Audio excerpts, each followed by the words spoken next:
The name of the panel is Should the NCAA be afforded an antitrust exemption? This is set up in a debate style, and so we're going to have two people arguing in the affirmative. We have Donna Lopiano from Sport Management Resources, and we have Dr. Andrew Zimbalist from Smith College. They're going to be arguing on the affirmative. And Donna Lopiano is also a doctor, by the way. Dr. Lopiano, good morning. Good morning. And then we have on the opposing side, we have Marc Edelman from Brew College, City University of New York, and we have Dr. Joel Maxcy from Drexel University. And our moderator for today is Dr. Richard Southall from the University of South Carolina. So without further ado, we'll get started.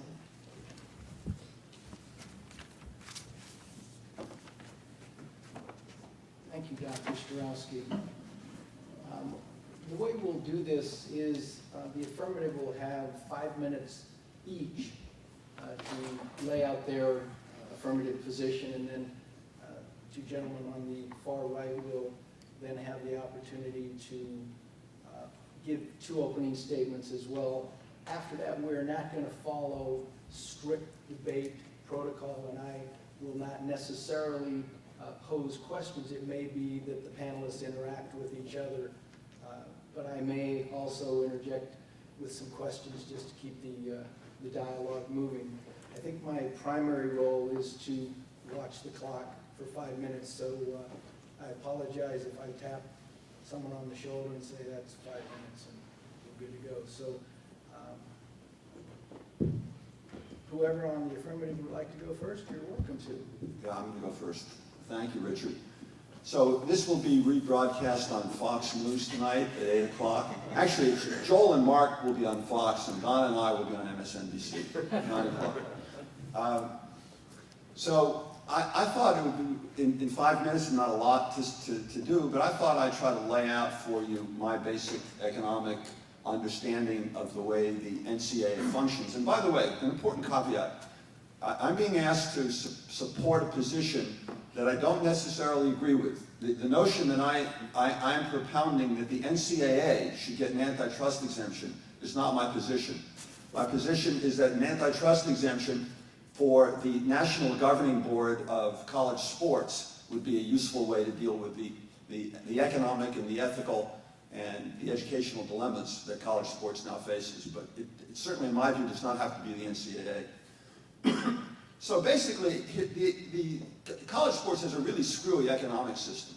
The system is one, of course, in which the players, the producers themselves, don't get paid, and then everything else adjusts itself to that reality.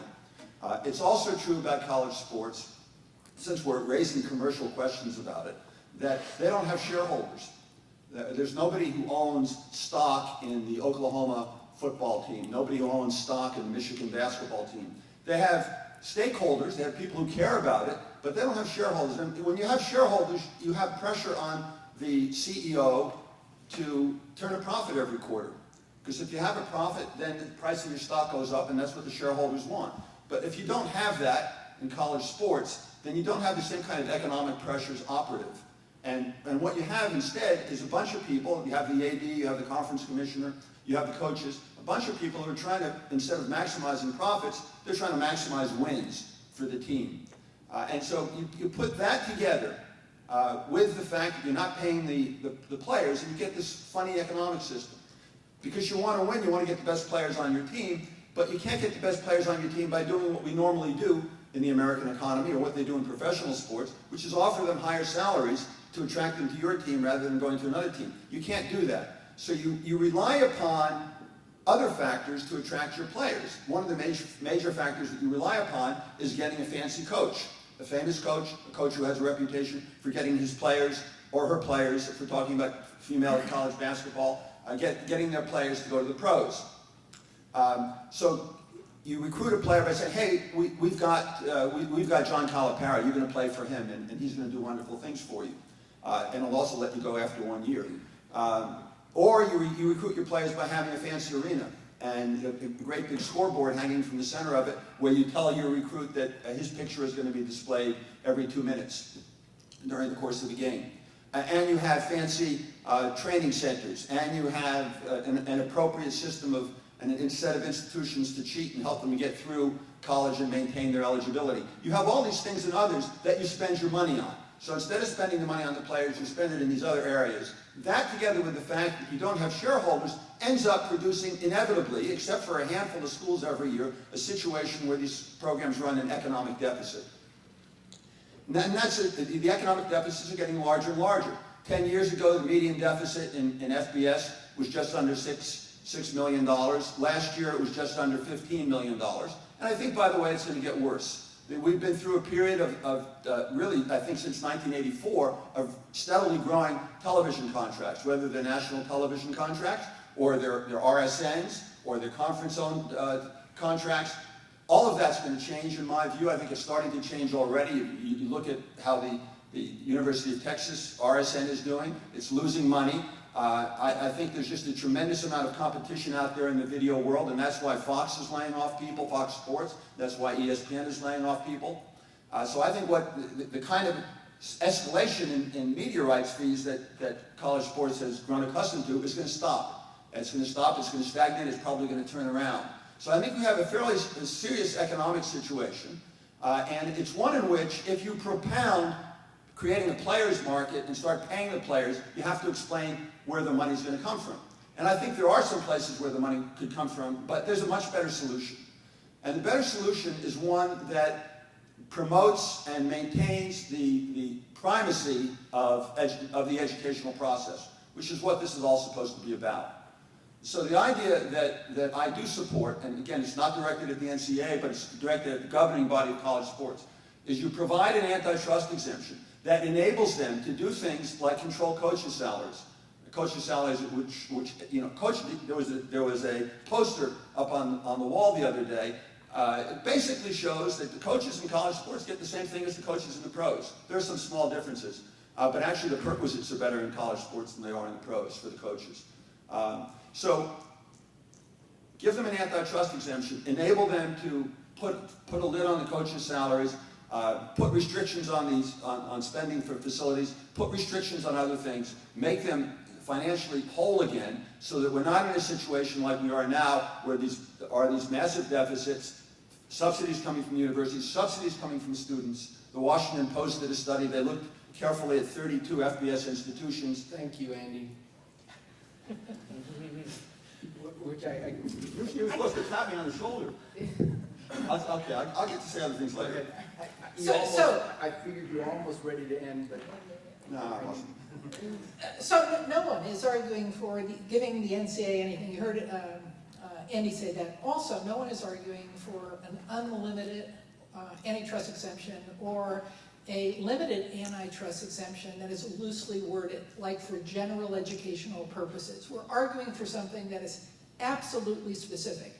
And the easiest way to think about it is Congress comes in and says, dangles a little carrot of antitrust exemption and says, you guys want this? You want to continue spending $50 to $100 million, which is what O'Bannon cost? You know, the antitrust suits are lined up on the runway. You know, can the NCAA tolerate this? Can the system tolerate that money? And the system cannot tolerate that money. So I would not doubt that the opening of the NCAA's lobbying office in Washington is already trying to set up Congress for limited antitrust exemption with no strings attached. And what we're arguing, I think, is that there should be plenty of strings attached, and all of them should be educational in nature.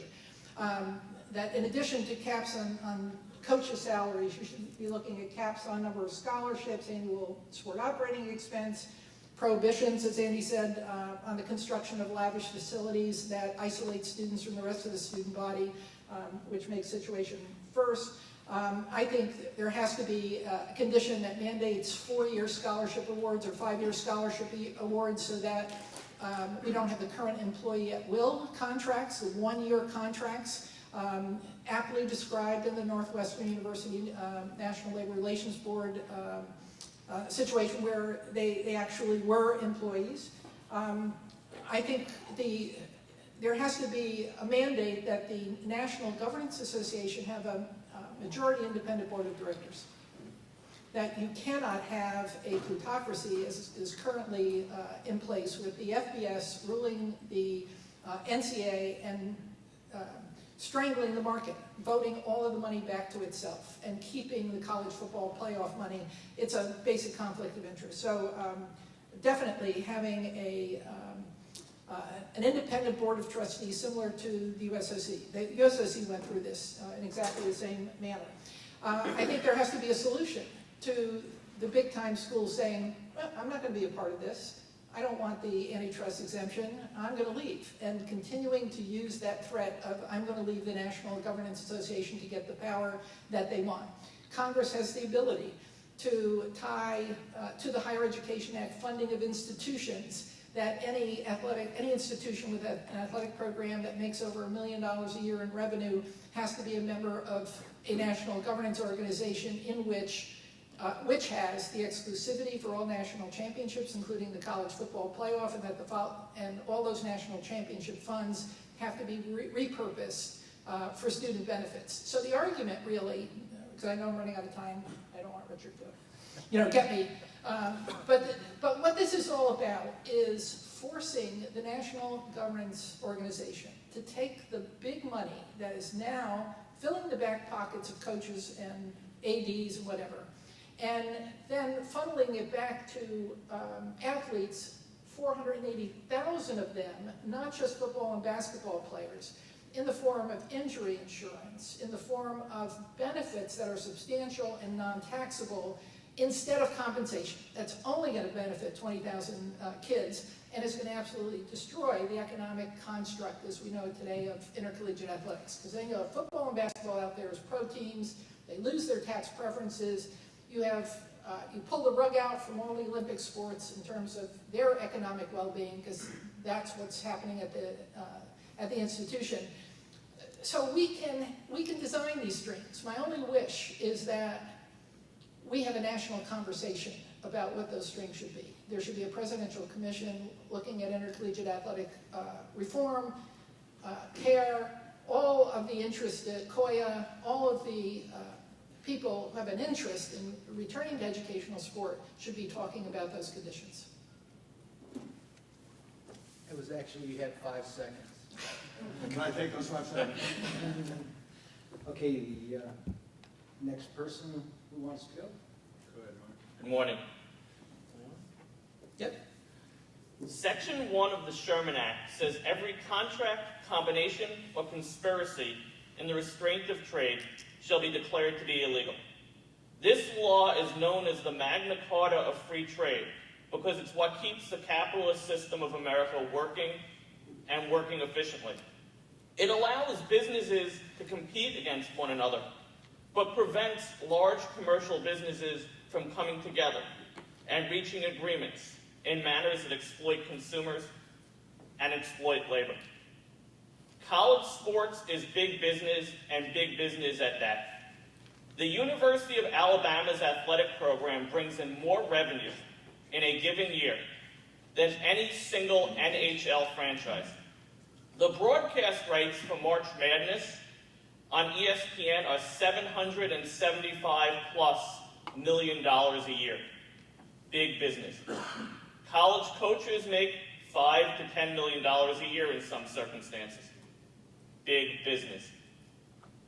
Now, the NCAA and college athletics are not the first big business to seek an exemption or a partial exemption from antitrust law.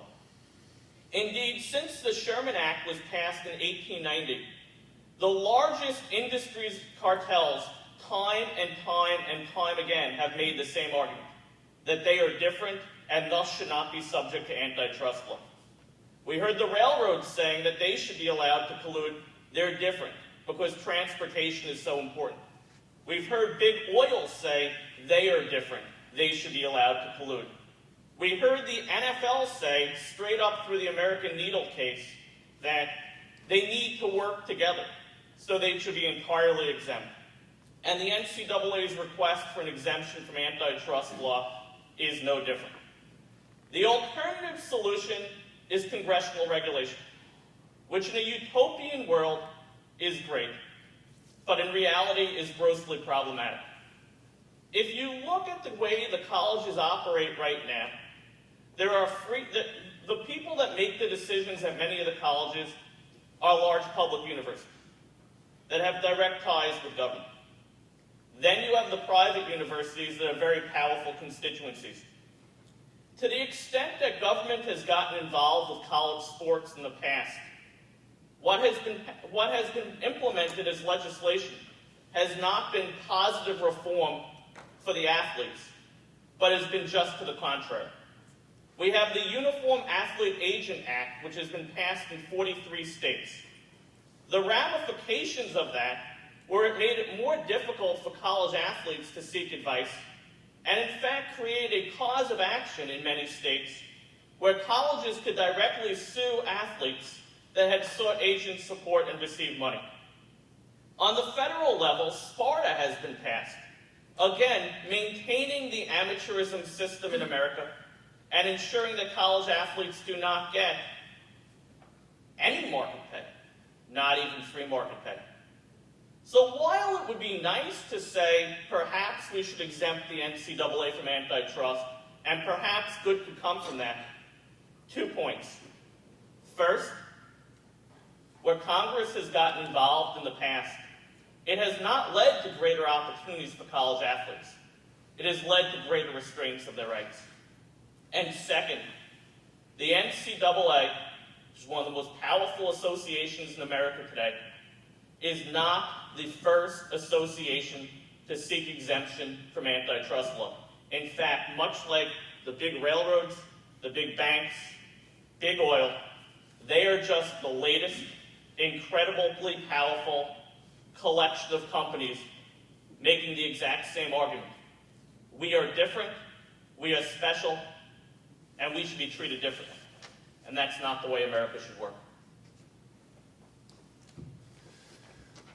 I'll pick up where Marc left off, and I want to talk a little bit about how antitrust has applied to sports. So antitrust exemptions, if you're a business, a corporation, you would want one. You want a monopoly, because monopolies give you what we'd say excess rents or excess profits, but to the general public welfare, they're both inefficient, which we care about in economics, and they're inequitable.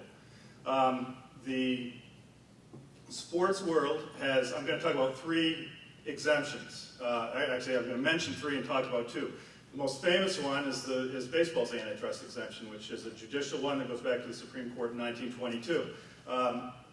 Labor markets are not explicit in the Sherman Act, but as it turns out, they're very important. So in the early 20th century, the labor movement is going on concurrently with trust-busting issues. So in 1922, though, this is a product market case. The Federal Baseball League is bought out and forced out of business by Major League Baseball. So the Baltimore owner from the Federal League that didn't get paid off brings a suit. It's a product market suit. The Supreme Court decides that baseball is not interstate commerce, therefore the Sherman Act does not apply. At all. Baseball is an antitrust exemption. To me, the most important result of that was the exploitation of the labor market. So what that did, yes, it gave them a product market monopoly that caused them not to change much for 50 years, but it also gave them a legal right to employ the reserve system, the reserve clause. And baseball players were exploited. And we found out how much until 1975, 1976, when the Sykes decision made them free agents. And that was that's almost an alignment of the planets to get that decision. It was very, very difficult. It took Marvin Miller to get labor arbitration. It took the right arbitrator. It took the pulling the wool over the owner's eyes a little bit, maybe. But it resulted. But it was very difficult. So the result of that antitrust exemption, exploitation of labor. I think all of us have been hearing a lot of things about college athletes being exploited now. So we have a monopoly situation. I don't think that we want to insulate college sports, not necessarily NCAA, as Andy says, but college sports with an antitrust exemption. And then so I'd like to turn to the Amateur Sports Act of '78 and amended in 1998, the Ted Stevens Act, because I think that's the type of thing that we're thinking about. That was a follow-up. If you go back into this, well, actually, most of the 20th century, but especially into the 60s and 70s when there was a lot of unrest, the AAU had a monopoly over Olympic sports. And the AAU at the time, their monopoly practices make the NCAA look like good guys. And the NCAA was a rival. So that's how it was. But if you go back and look at what the athletes wanted, and especially in particular in track and field, so the Hal Connollys, later on the Prefontaines, the Frank Shorters, they were asking for union-like representation, an even seat at the bargaining table. The law, the Ted Stevens Act, or the Amateur Sports Act first in 1978, instead of giving, they gave them a bone, well, you get 20% representation. So it's better. None to 20%. The 20% won't be 70% or 80% any time, right? So what are the results of that? It's probably a better situation than it was in the 1960s and 1970s. The Olympics became somewhat professionalized, although most of the money from the Olympics, the actual millions and billions of dollars that are in TV and corporate advertising and so forth, that doesn't go back to the athletes. They are allowed to get sponsorships and those sorts of things. But and if I were to look at this, probably running out of time, the board, the athletes that are on it now are mostly ex-athletes. I look at it and I see the 2010 Olympics as the last time and out. So the corporate influence is there. The athlete influence is very minimal. And so I'm just going to say one anecdote. So this past summer, an 800-meter runner named Nick Simmons so this is how athletes, track and field athletes and amateur athletes, or Olympic athletes now, I don't want to say amateur, he has a sponsorship with Brooks. USA Track and Field is sponsored by Nike.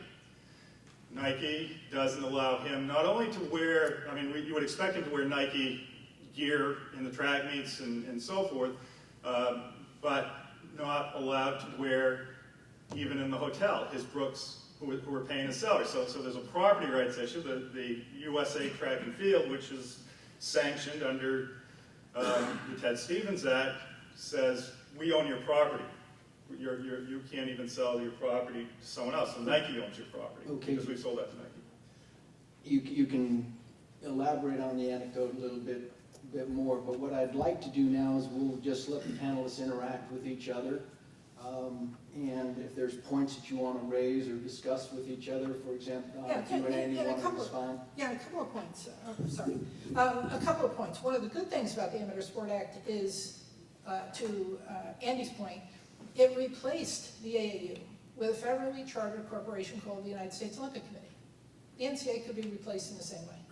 If FBS will not give up its stranglehold right now, that is a possibility. The other point is we know more now than we did in 1978 in terms of athletes' rights. So Congress could specify, for instance, can get rid of the traditional amateur status definition and say that athletes must be treated like any other student. They can be employed as any other student, with the one exception that the NCAA or placement organization could say that the only ineligibility you can enforce is if you get paid as a professional athlete. That the athlete has the right to his name, image, and likeness. You can control that by simply saying you have to report what you make from it. It has to be within marketplace value. You can't use your institutional affiliation. I think the point that you raised, Joel, in terms of how do you separate out the property right of the Olympics, who holds the Olympics property right, who holds the national championship property right, who owns the regular season game property right, you can say that within those narrow confines of live events, not for repurposing, not for whatever, the institution owns it, or whatever the governing body is owns it, but has to get permission of the athlete to use their NIL. Has to get permission, and the athlete has a right to say no. So athletes can strike. Athletes can do the things that they want. We know so much more now. I think that we can have conditions that really make sense and protect athletes. So if I can also chime in, yeah? Or how do you want to do this? You want to go back and forth? Yeah, give Okay. perhaps Joel a opportunity. Okay. Well, I don't disagree on most. I mean, I think, yes, that's a better, like the AAU being replaced by the USOC. That's a better solution than what we had. I don't know that it's an ideal solution. I think it might be better to let, instead of trying to legislate things, let market forces play out a little bit more. So that will probably get me on Fox, although it's a little bit anti-corporate for a minute, so I don't know. But I think that you'll have a smoother transition. I think it's hard to legislate behavior all the time, and I'm not sure that our people who run the USOC now would be different than people who might run this college sport, and they're not necessarily. To me, when you have 20% representation instead of 50 or an even, then you have people acting in their interest, and I'm not sure that the board's interests are necessarily in the interest of college athletes. They might be better. You could argue for the condition being an independent board, 50% athletes. You could argue that now. And you could say the other 50% is college presidents and ADs and whatever. And that's why we need a transparent argument on the table. Because we've learned over these years, and we know what the purpose is, that athletes have to make out even Steven, because they're the ones that are generating all the revenue. So I would pose a question. Donna and Andy, I think I heard both of you in your remarks discussing about the only thing that we would need to protect is that athletes could not be paid as professional. No, I only have 5 things. No. I have 15 things that we have to protect. Excuse me? I have 15 things that should be conditions that we have to protect. It's not just that. No, but I didn't say that. My question was, you said that athletes, the only thing that the amateurism would have to be preserved, that athletes could not be paid as professional athletes. That's not quite No, accurate. So athletes would have an access to the free market to set their wages? No. So our position is that there should be a narrow definition of amateurism. The NCAA uses an expansive and morphing and arbitrary definition that unnecessarily restricts athletes' livelihood in a variety of ways. Our definition, which we think is a commonly understood position about amateurism, is that you can't get paid for playing your sport. It doesn't include getting paid for your nils. It doesn't include not being able to enter drafts and going back to college. It doesn't include not being able to talk to agents. There's all sorts of, it doesn't include not being able to get income replacement insurance if you have a disability that's caused while you play college sports. I think there are lots of ways you can protect the athletes. We're arguing for a narrow definition of amateurism, not the expansive one that's very limiting that the NCAA has been using. Okay, so the definition then that we are discussing is the ability for the athletes to be compensated for their athletic skill at a market rate. No, I'm not sure that that's right either. I mean, so another thing that they can't do now is that they can't be paid for engaging their athletic skill in a summer camp if they're playing the sport. So that would be prohibited? So the only thing that we're, at least my view, and I think that Donna agrees, my view is you don't allow them to get a salary for what they're doing on the playing field or on the basketball court. Anything else they do that is related to their talent, they should be able to earn. And I think that's actually what a number of amateur athletic associations in the United States have that definition right now. Can I just ask Andy, can I just ask you the question of why? Why what? Now, it's very clear that you're making a distinction between athletes getting compensated in other ways and getting paid by the school, and you're saying that violates amateurism. But amateurism is just a word that's been defined in all types of different ways. So it can't be that you think it violates amateurism because we could change the definition of amateurism. There must be something more to the core that bothers you about the idea of the athletes being paid. So I'm just trying to get a better sense of what that is. He changed the definition of amateurism to be as narrow as we could possibly. Don't say amateurism. College athletes are not allowed to be professional athletes. But why? To get paid for playing a sport, because in extracurricular activities,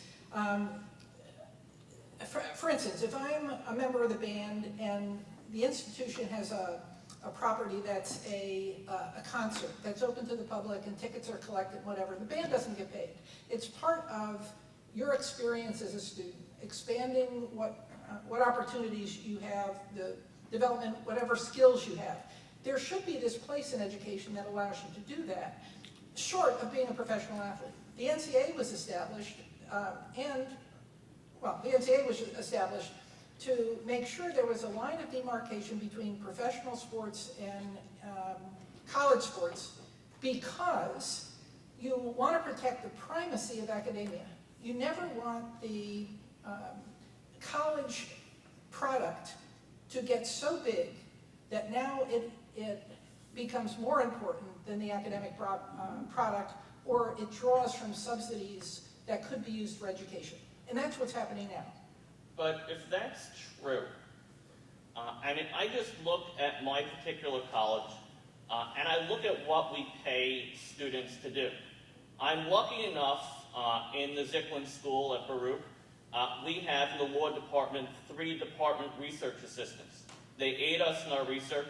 They're students, we pay them. In the marketing department that helps market the brand name of the university, part-time we employ students. We pay them. At the sporting events, at some schools, students play in the role of spectra guards and people that help with security. We pay them. So if that does not disturb the integrity of education, the way that you perceive it, what is it about paying the individuals that play a football and basketball game in a way that markets the university, helps draw attention to the university, brings more students to apply to the university, and frankly allows the university to raise its tuition rates, as well as get direct broadcast and ticket revenue? Why is that a bad thing if the other type of payments to students are not bad things, at least the way I presume you understand the issue? I think there are a number of problems with the analogy you're trying to draw. When you have students on work study helping you with research, first of all, it's a different kind of activity, but that's limited to 15 hours a week. When you have people playing on a basketball team in a football game, we know from the Northwestern case and from other evidence, we're talking about 40 to 60 hours a week. So it has obviously a much different impact on the students' lives and their ability to be students. And I think that's, at the end of the day, what Donna and I are saying is the most important thing. That we're trying to figure out a way to have an extracurricular activity that is integrated into and supportive of and synergistic with the educational process. That's what we're trying to do, is design a system that does that. That's the bottom line. We're talking about education. If you want to build a commercial football program and a commercial basketball program that's not directly tied to the players matriculating in the school, then go ahead and do that. That'd be fine with me. But if we're making this part of the educational enterprise, then we have to care about the educational process. And having somebody spend 50 or 60 hours a week playing football undermines that. And when you consider the value of an athletic scholarship and the fact that it's 100% non-repayable aid, we are already paying student athletes far in excess of anybody else who's getting paid on campus. Even the National Merit Scholars don't all get 100% non-repayable aid from their institutions. And add the training tables now, add nutrition, add everything else to that. I don't think you can even set up this, and you can speak to this, Andy, I don't think you can set up a minor league team that provides that kind of income to athletes. I think we're speaking... And all non-tax deductible. But I think we're speaking apples and oranges here. I mean, if the issue is college athletes play sports way too many hours, and it should be limited to 15 hours per week, pass legislation to limit it to 15 hours per week. Don't give the NCAA an antitrust exemption. If the concern is that students are not taking real classes, pass legislation. Let an outside auditor oversee the classes. Let another school evaluate their classes. Don't give them an antitrust exemption. I don't disagree with any of the problems the way that you're pointing them out.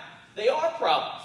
We'd be fools here if we denied they were very real problems. Of course they're problems. The disconnect I see is you're pointing out very real problems, but the solution is to give an antitrust exemption rather than solving the problems. I don't see how the exemption solves the problems. Didn't you say you were against regulation, and now you want the federal government to pass a law that they can't spend more than 15 hours? You know, I certainly would prefer less regulation rather than more. Well, you see, this is what we're talking about. And by the way, the NCAA has never asked for an antitrust exemption.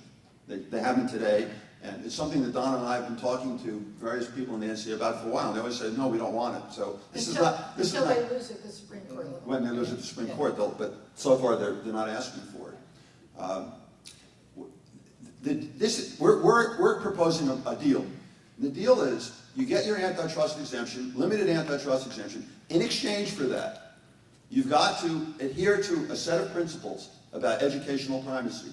In exchange for that, you have to use a narrow definition of amateurism. In exchange for that, you have to provide medical care, university-funded medical care for the athletes. In exchange for that, you have to give them disability income replacement insurance. So if you get injured on the field, you have some system to project what they would have earned as pros, and you get that. So they don't get a free antitrust exemption. They get a conditioned antitrust exemption, and it doesn't mean regulation. It means a bill. The Congress doesn't regulate it once you pass the bill. So I think it's a proper bargain, and it's one that keeps the system in the educational process. I want to just, one quick response, but Andy said they work 40 or 50 hours a week instead of 15 hours. To me, that would make a greater argument to pay them more. But the other thing that, the bigger issue for me is that because, and I think this is where we maybe differ the most, is this conflation of education with athletics and why we have to, we are in, I mean, obviously we're in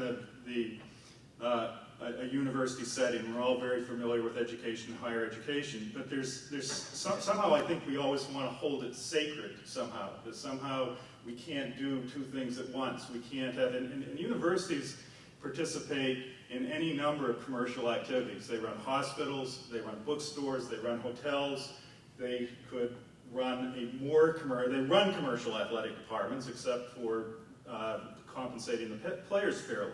So I think that we can have these things and still have high educational standards for if that's what's wanted and if that's what universities choose. So universities run athletic programs because they get something valuable out of them.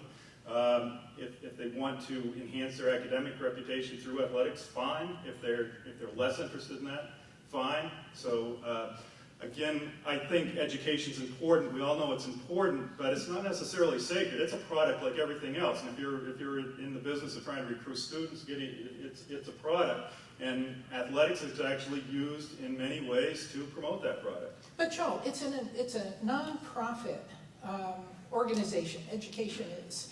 And you know, one of the principles of nonprofits is that everybody in the system, they cannot themselves excessively earn money out of this nonprofit system. To have $1 million paid athlete within that system, I think would threaten tax preferences, would do all kinds of things. And we should be saying the same thing about $5 million coaches. I'm not trying to accept the coaches from that. Congress needs to look at it again and to say the $5 million coach is not right, the $1 million paid athlete is not right within this nonprofit. If you want to go outside and establish the business and have it be a profit-making business, perfect. But then you lose all your Olympic sports, and the athletes are going to lose because they're not going to be able to make enough. They're not going to make more money than they are right now, or they aren't going to get their expenses covered, and it's going to be completely divorced from education. Why are we? What am I missing here? I think there's an elephant in the room, and I think we should talk about it. And Joel used the phrase paying them more because they work for 40 or 60 hours a week. So I'd like to talk about paying the athletes, and I think there's some problems that we should grapple with. One of the problems is where's the money going to come from, given that the FBS schools today have a median deficit of $14.7 million. It does not include a lot of capital expenses. It does not include a lot of indirect costs. There are some places you can identify, because if you start paying the players, then you don't have to pay the coaches for recruiting the players. So the coaches' salaries over time will go down. And over time, you don't have to build as fancy facilities to recruit your players because you can pay the players. So there are mechanisms over time to find funds to begin to pay down some of the extra costs. But beyond that, and I think that adjustment is a long-term adjustment, it's not a short-term, so you're going to run larger deficits in the short term. But beyond that, I want to know what you want. What is the system of pay you want? Joe Nocera suggested in the New York Times that there should be a salary cap in college sports. A salary cap is a violation of the antitrust exemption unless it's collectively bargained by a union under the non-statutory labor exemption. You just can't have a salary cap. You can only do it if you there's no antitrust interference with it.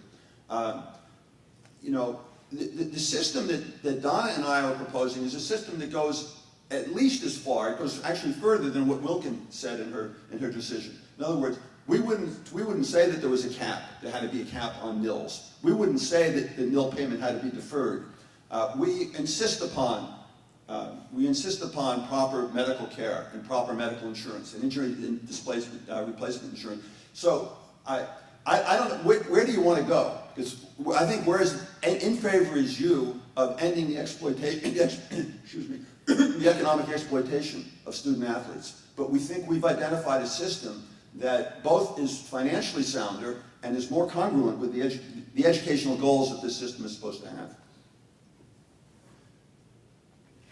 Well, go ahead.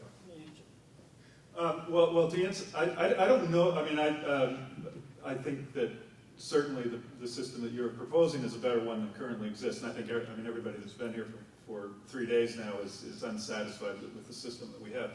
If you were to ask me my preference, I would think that some sort of, and this is complicated in the intercollegiate sports world because we have public universities and private universities and places where public unions aren't allowed and so forth, but I would prefer a union solution where it's an equal voice.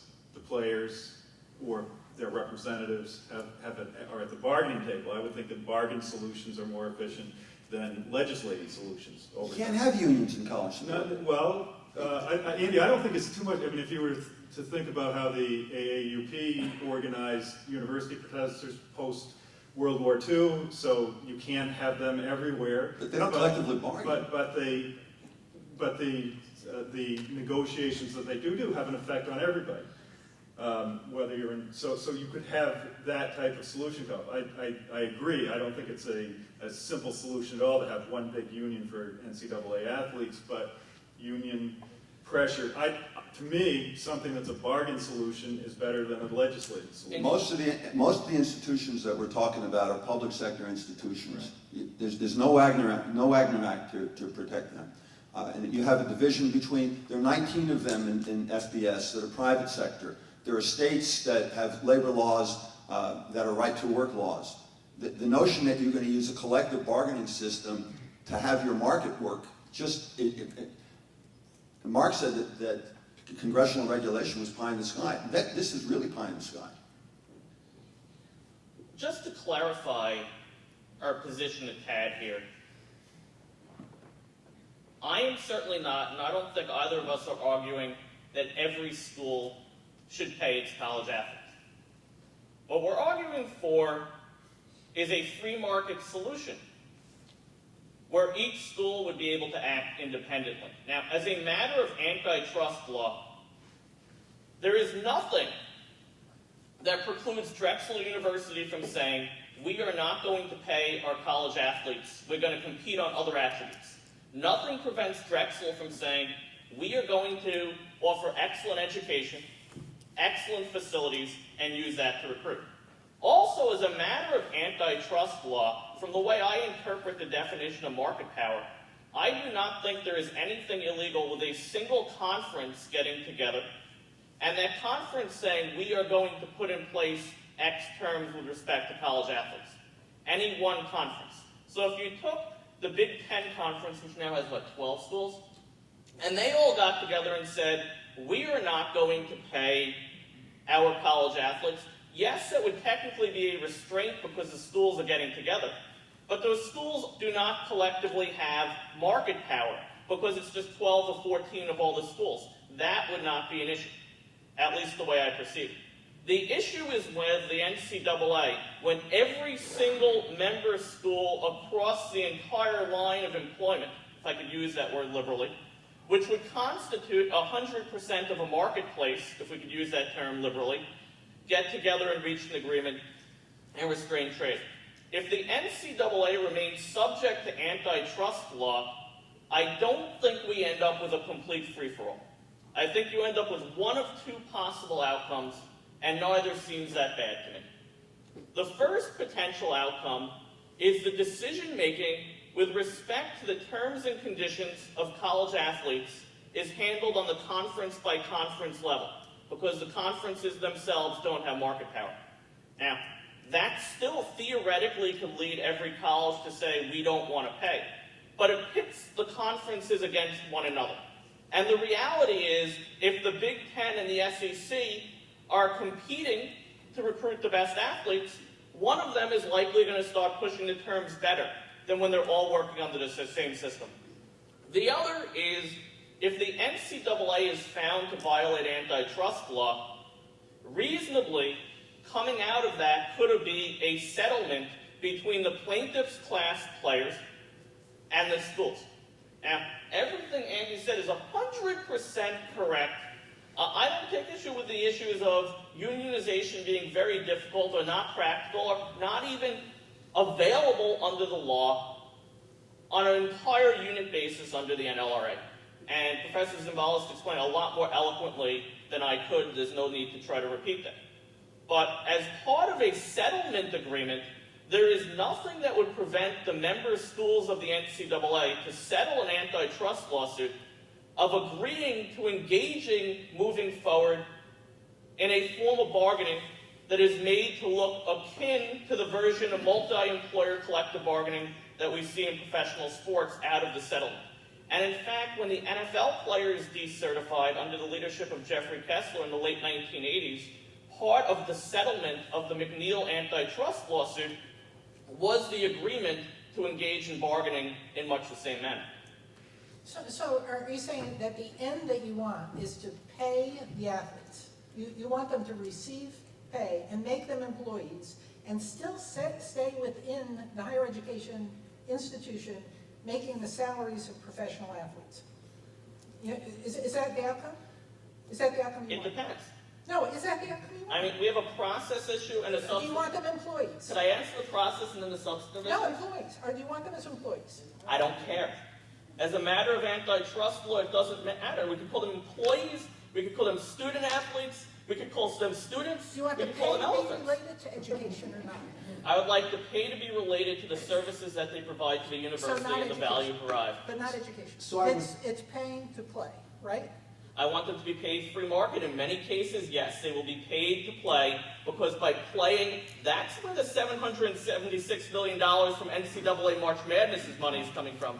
It's not from what they're doing in a science So class. I would pose a question theoretically.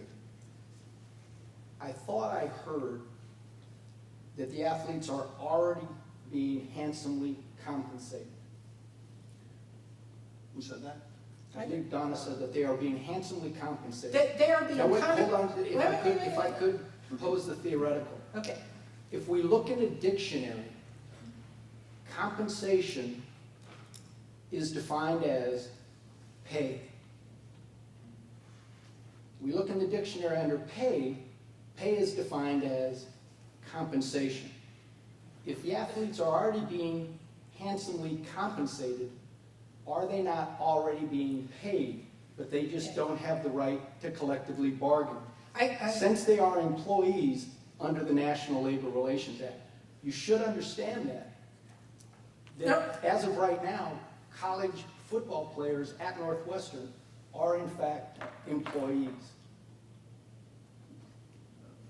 But, okay, so you're saying that the National Labor Relations I believe that the NLRB did not rule that the players are not employees.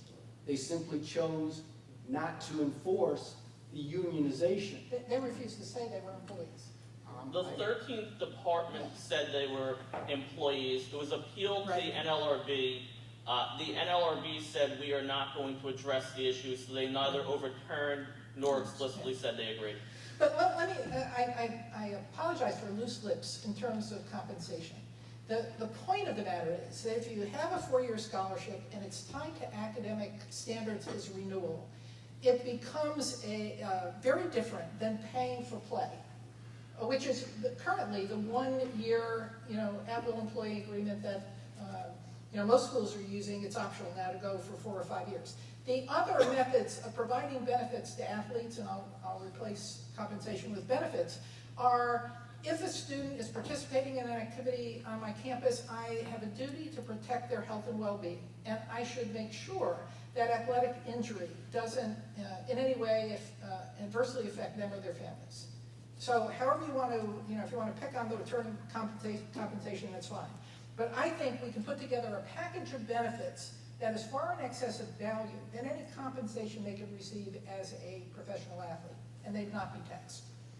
I was just going to come back to, I think one thing that I agree with Andy, all of these things make unionization and collective bargaining different at a central level, but if either the O'Bannon case or more likely the Kessler, because that's directly about compensation, if those go against the NCAA, and you might find that the NCAA is very anxious to collectively bargain something. To get a non-statutory exemption on a collective bargaining agreement when they have some negotiating power that they might be able to get to work in their way. So it may not be a traditional league MLBPA type of collective bargaining agreement, but there might be an agreement somewhere that everybody else follows, because once one set of benefits is true for one conference or one school and another, then everybody will fall in line pretty quickly. And I think that these things would sort themselves out very quickly, much like Title IX did when it passed. I mean, there were very few opportunities for women's sports, and that changed literally within a year. Am I right, Donna?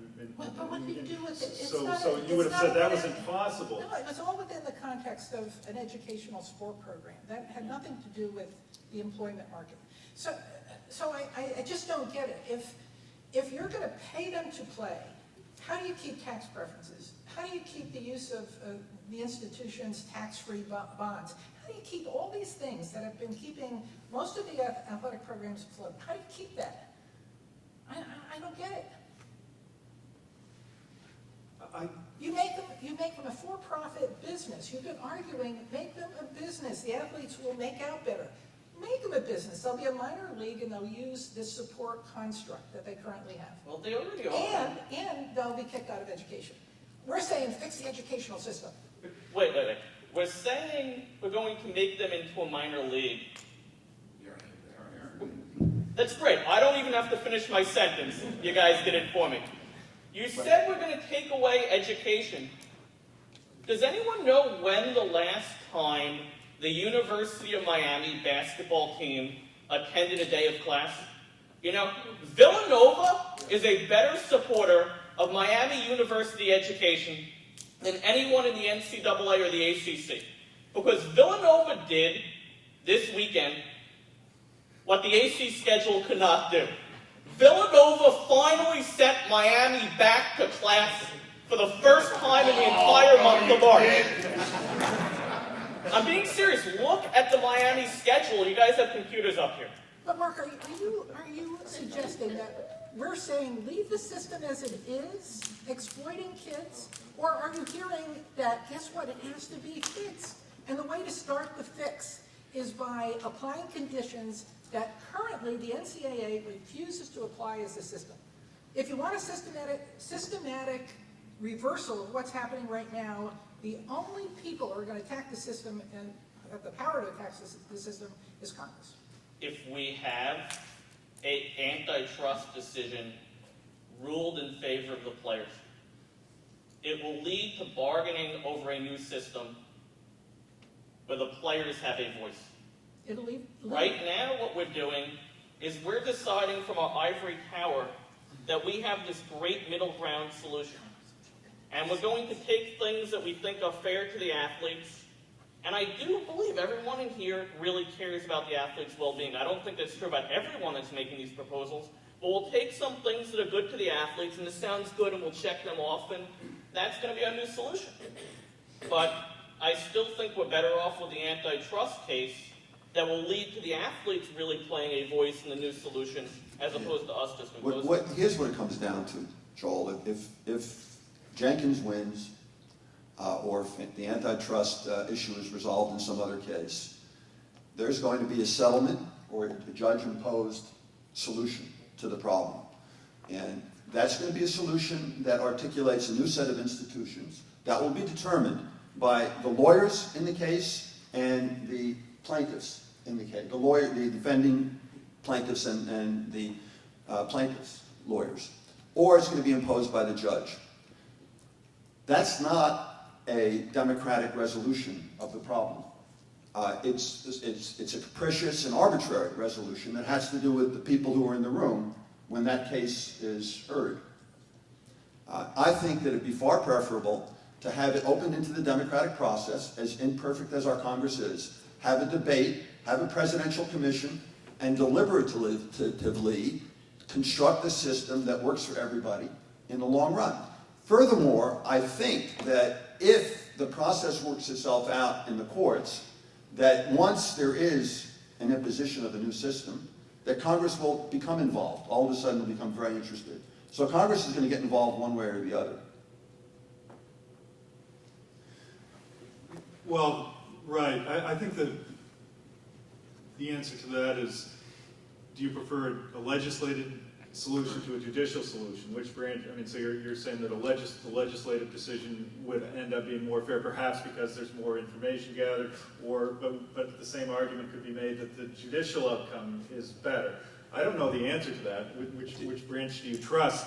But I'm not willing to I'm also set saying aside that the court decision. Congress will get involved eventually if there's a judicially imposed solution. They're not just going to let it stand. And to get to the judicially imposed decision, we're going to have to go through Wilkins and the Ninth Circuit and the Third Circuit and the Supreme Court, whether it's got 6 people or 9 people or some other number of people on granting cert, and it's going to cost tens of millions, or if not hundreds of millions of dollars, and take an indefinite amount of time.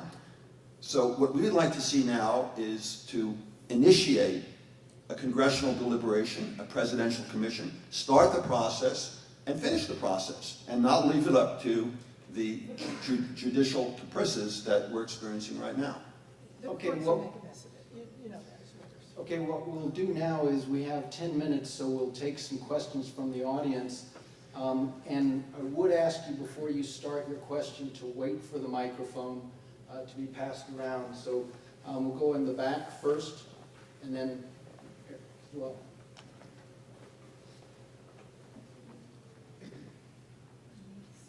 And during this time, we'll talk so we're not silent while they're handing the microphone off. Keep going. Here's a question, Jason.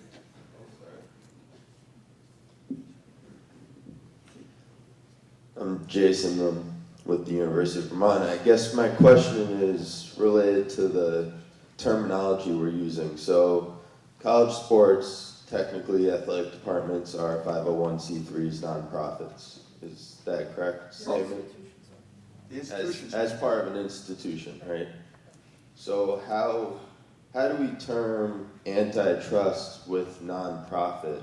I believe any antitrust case has been on for-profit models throughout time in America, whether it's the railroads, etc.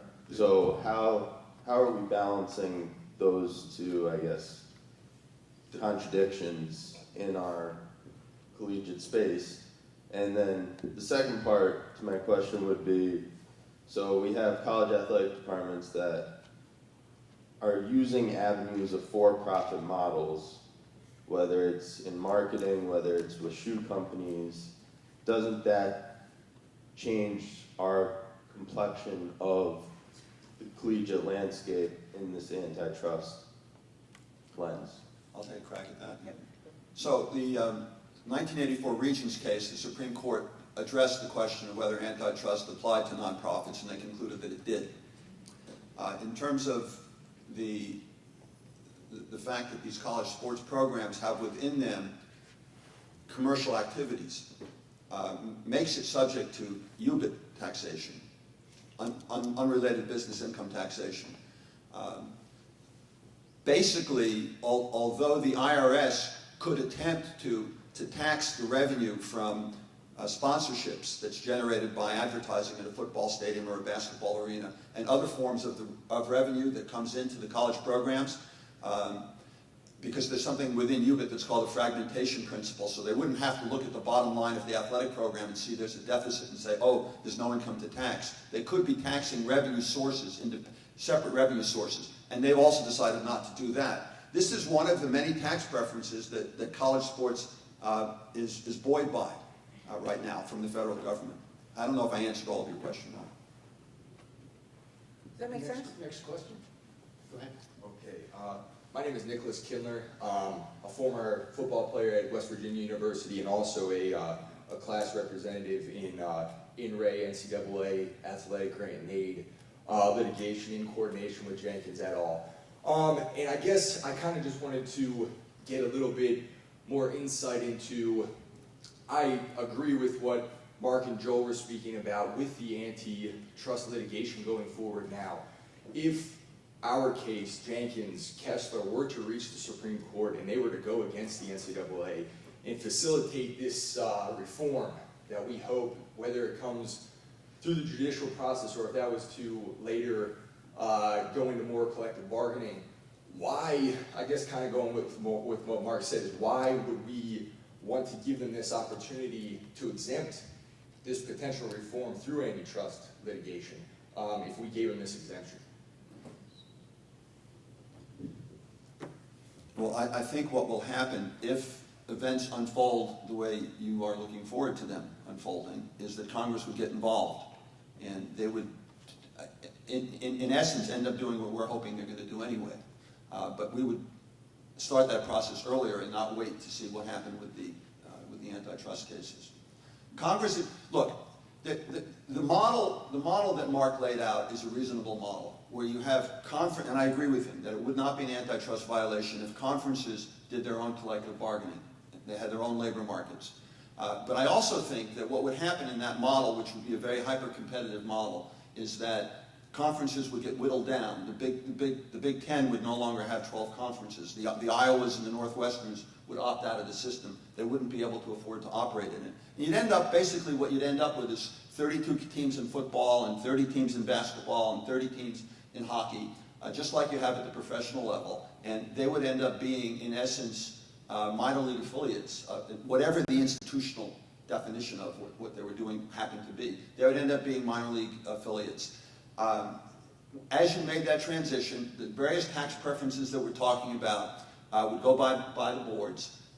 Schools will have to pay payroll taxes, unemployment compensation taxes. The athletes will have to pay income taxes. The schools won't get their exemption for bonds. They're not going to be able to get the 80% deduction for making contributions so that you can buy good seats at the football field. You're going to be making a lot of things happen that are not going to be beneficial to the educational and athletic enterprise. Now, I'm totally in favor of having a system of better compensation and fairer compensation and better and fairer educational process for the players. But I don't think the way to get there is by hoping that the Supreme Court is going to grant cert, hoping that the Supreme Court is going to agree with you, and then having Congress come in on top of it. Okay, we have time for one more question. This is a really quick follow-up to what you just said. Why are you so confident that all that cascade, that parade of horribles would necessarily happen if there was suddenly a freer market in big-time college sports, particularly in terms of all these changes to tax burdens, all these sort of things that are essentially legal things that Congress could decide to change or not change? You know what? There are so many permutations of what could come out of an antitrust settlement if the NCAA is found guilty.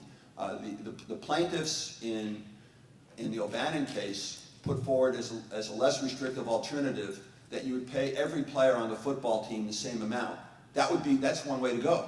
And that would have one set of repercussions and another set of follow-up scenario. I think what you have, in order to sort of lay out and to answer your question in detail, why is this going to lead to that, lead to that, lead to that? Why is this cascade going to happen? we have to first know what the antitrust settlement is. What are the institutions that are remedying the restraint of trade? I'd be happy to talk to you about it separately, but I think you have to postulate first what's the resolution of the antitrust case, and then you can trace out what happens. I think in terms of my generalization, which I did, I generalized. I think if you bring market forces into this environment, that market forces have an inevitable way of weeding out the less efficient producers. And we all know that, look, there are 128 institutions in FBS. There are 65 institutions in the Power Five. According to NCAA statistics, and I think that this is a more optimistic version of the reality, you've got 20 to 24, depending on the year, schools that have an operating surplus in their athletics programs. So you have maybe one-third, maybe a little more than roughly one-third of the schools in FBS are economically potentially strong enough to withstand the pressures that will come about. Ellen is making waves at me. You want me to stop? Oh, okay. I think that there's going to be a churning of the marketplace, and you're going to have some schools dropping out. Other schools that see schools dropping out are going to realign with still other schools. But yeah, go ahead. no, I was just going to say, I mean, I don't necessarily think that's, it very well could be that 32 or 30 or whatever, like our major leagues, is an efficient sized league for the top league, and some schools would stay there and others would sort out and drop down. I don't necessarily know that that's a problem, though. You know what I mean? It's not like they're dropping out, they would just be dropping to more. I think it's a Would problem. those schools, so I guess I'll pose the final question, and then Dr. Strauss, a question for discussion. I've got a question. Okay. Yeah. Andy and Donna, you know, you've been careful in terms of Hey, saying. Ellen, before you say that, I don't think we answered that question right here in terms of what makes you so sure that there's this tax preference cascade. Because Congress can do whatever it wants. No, that's true, but You're asking but Congress to do today- what it wants antitrust laws. today, nobody's ever paid an apple. Nobody's crossed the line into business. Now you have to deal with, how does the tax code apply to crossing the line into professional sports? You're gonna pay them. Everybody in America. Could I jump It's in? pretty easy, actually. Am I able to jump in for one moment here? Because people are probably wondering why I'm holding antitrust laws so dear. Because, you know, Andy and Donna both made some points for solutions that I think there's at least some reasonableness to and would lead things in the right direction.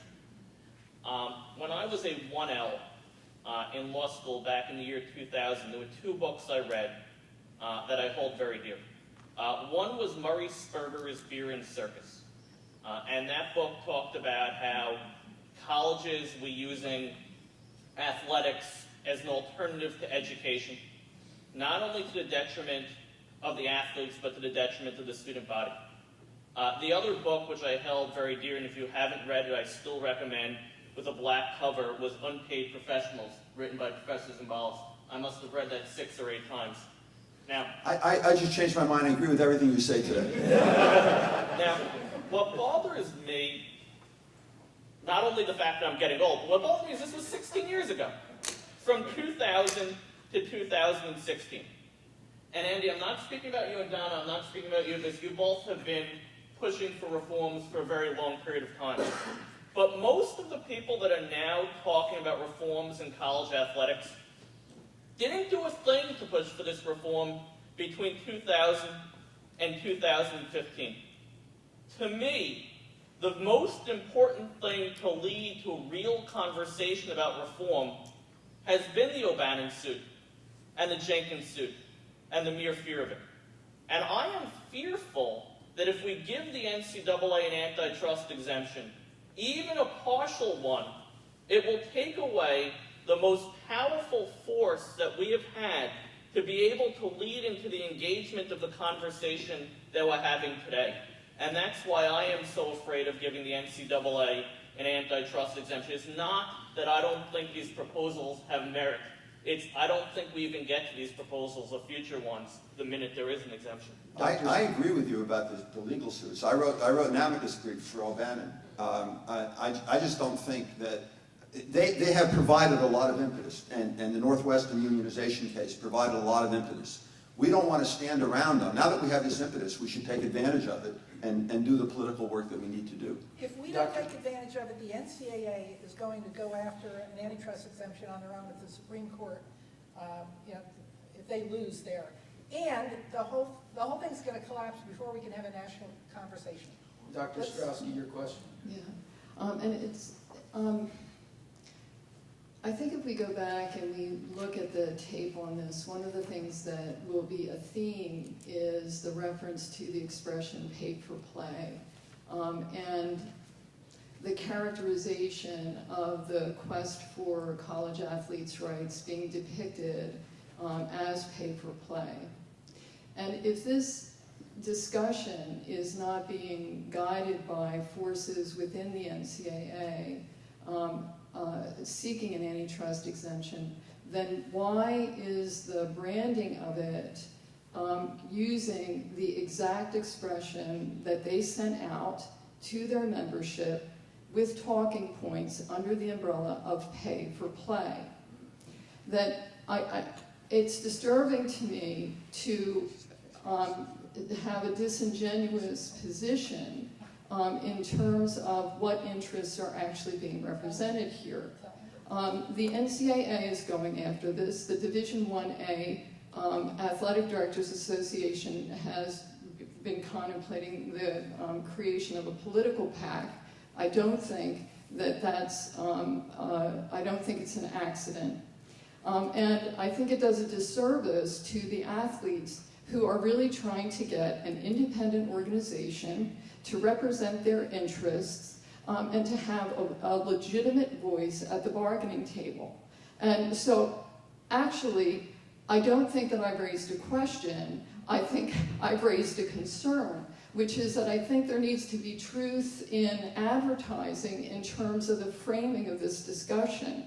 And I don't think it's helpful to keep layering on this whole frantic panic about paying athletes when this is really about core rights and about the ability for athletes to be able to be at the table in an independent way, representing their own interests. So that's, I guess, my ad for the day rather than a question. And I would have a stern admonition to my students not to do that, but here I am doing it anyway. I'm not sure exactly what you were just saying, but I thought I heard you saying that we were channeling the NCAA. Donna and I are channeling the NCAA. And well, let me assure you. Let me clarify then if you're confused about that. Because there are documents that have been sent out to athletic departments in response to O'Bannon under the headline of pay for play. Right. And these are the talking points, and you are repeating many of those talking points. So I just want you to be aware that that's the reason why I have that impression.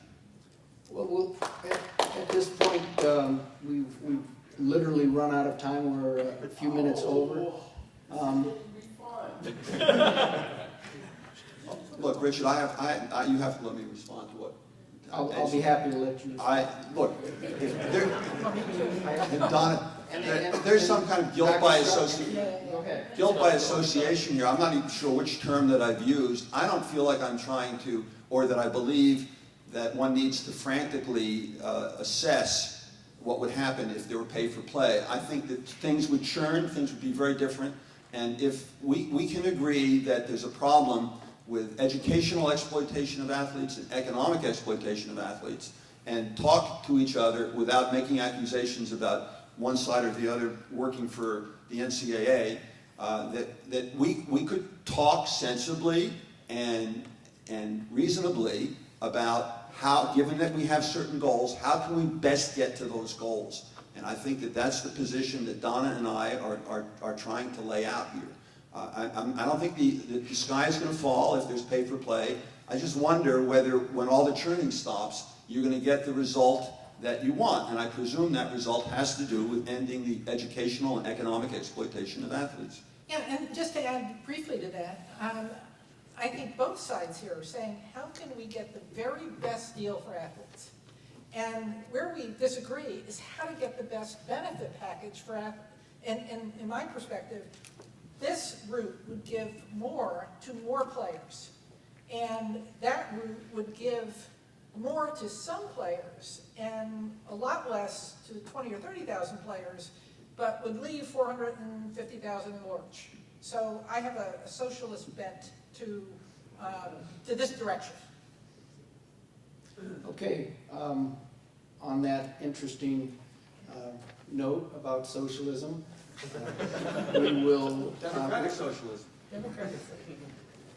which the folks in Europe have no idea what we're doing anyway, so I guess to talk about social democrats is an interesting thing. Well, appreciate it. We're going to take a 5-minute break before we start the next panel, and I'd like to thank all of the panelists for their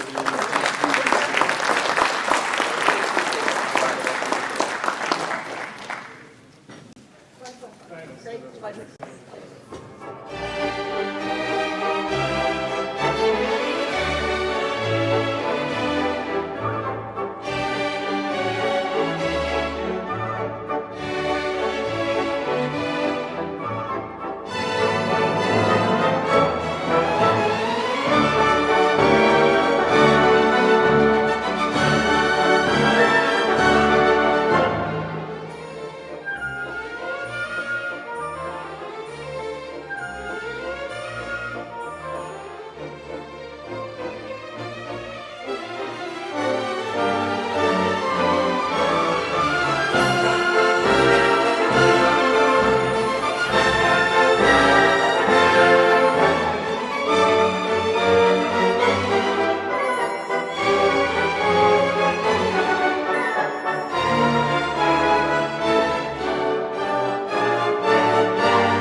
for me.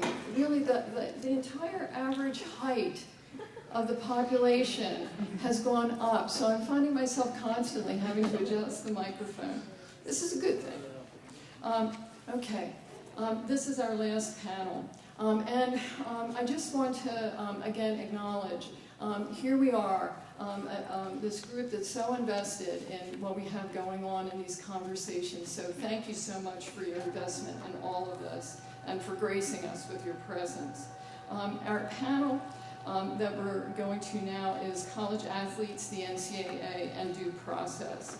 Our panelists include, to your right, or to my left and your right, Ben Strauss, a reporter with the New York Times and co-author of Indentured, the story of the rebellion against the NCAA. We have Matt Haverstick, who represented Jay Corman in Corman versus NCAA. We have Richard Johnson, who represented Andy Oliver in Oliver versus NCAA. And we have Stephen Silver, who represented a high school athlete who got into trouble over an exuberant act. And we're going to talk more about that.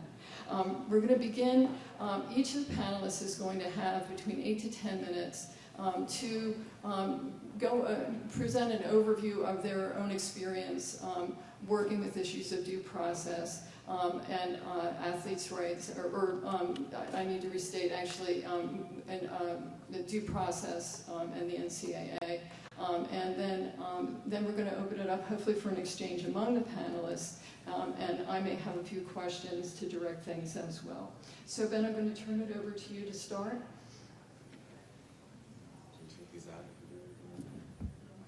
Hello. So due process was actually one of the first ways that Joe and I got into writing the book. One of the very first stories that we ever worked together was about the UConn basketball player Ryan Boatwright, who some people may remember. He was a guard on the UConn team a few years ago, and he was investigated by the NCAA, suspended by UConn, and sort of this heartbreaking story of he was suspended, or told he was suspended. He was from outside Chicago, playing at UConn. UConn had a game at Notre Dame, so his family drove a bunch of cars, a caravan from Aurora, Illinois to South Bend through a snowstorm. His mother, single mom, leading the caravan, and they arrived to the arena in South Bend to find out that Ryan Boatwright was suspended. And Jim Calhoun tells a story about telling Ryan that he's been suspended and just collapsing in his arms. And the story, or why he was being investigated, was that the mother's ex-boyfriend had reported to the NCAA that she took money from a family friend to go on a recruiting visit, sort of this basic parenting, to go and be a parent on her kid's visit. And the idea that he couldn't defend himself, number one, that he couldn't see the evidence that was presented against him, and the way that the NCAA began to investigate the mother, showing up to her workplace, taking her to a hotel, and interrogating her for 5 hours without letting her call a lawyer. Even if you don't know what due process is, you realize that there's sort of a fundamental unfairness to what's happening, and you realize that due process is, these lawyers probably know better than I do, but it's the idea that people have legal rights and the state must respect them. And so under the 14th Amendment, only government entities are required to afford due process protections. And why the NCAA, which UConn is a public school, and why the NCAA and UConn do not have to provide these rights to players goes back to our friend Jerry Tarkanian. And Tarkanian was the basketball coach at UNLV, as many of you know, and he was the basketball coach at Long Beach State before that. And in the 60s, he wrote an article in a California newspaper, sort of berating the NCAA or calling into question their investigative techniques. And as soon as he did this, the NCAA sort of said, okay, this is how you're going to play it, this is how we'll play it. And he became the coach at UNLV soon after, and within 9 days of taking that job, the NCAA had opened an investigation into TARC. And over the course of a few years, they did this investigation and, talked to players and said to players, if you don't give us dirt on TARC, we're going to take away your eligibility, and some very messy things. The lead investigator, the NCAA's lead investigator, referred to Tarkanian as a rug merchant in internal NCAA documents and just around the office. And so Tarkanian, the day before his suspension is going to go into effect, the NCAA says to UNLV, they deliver this super harsh penalty where they want UNLV to suspend him for 2 years. And TARC says, I'm going to sue because UNLV is a public school, and I'm going to sue that they violated my due process rights by not giving me a chance to defend myself and not sort of allowing me to have legal rights to defend myself. And that's his case that winds its way through the courts, and the Supreme Court eventually says, they by 5-4 say to him, you do not have due process rights. And since then, since 1988, the NCAA has not had to provide these rights. And you can see the line directly from that court case to what happened to Ryan Boatwright and happens to any number of players at later dates. So I'll let these guys talk about their cases. Good morning. I had the privilege and as it turns out, with the way it ended, the pleasure of representing our state Senate Majority Leader, Jake Corman, in what started out as one thing and ended up in something very different against the NCAA. Senator Corman is from Center County. He's a big supporter of Penn State. I grew up in central Pennsylvania and spent my childhood going to Penn State football games. So when I tell you what I'm going to tell you today, I want everyone to understand it's not as a Penn State football fan, it's as a fan of what's fair and what's right. And that's really at the core, at the end, what we managed to do. And I think, I hope, it shed some light on the way that the NCAA does business in a material way that will make it harder for it to do what it does the next time. Now, bear in mind, the Corman lawsuit started as a result of the really incredibly severe set of sanctions imposed on Penn State in the wake of the Jerry Sandusky scandal. And I imagine you're all familiar with them.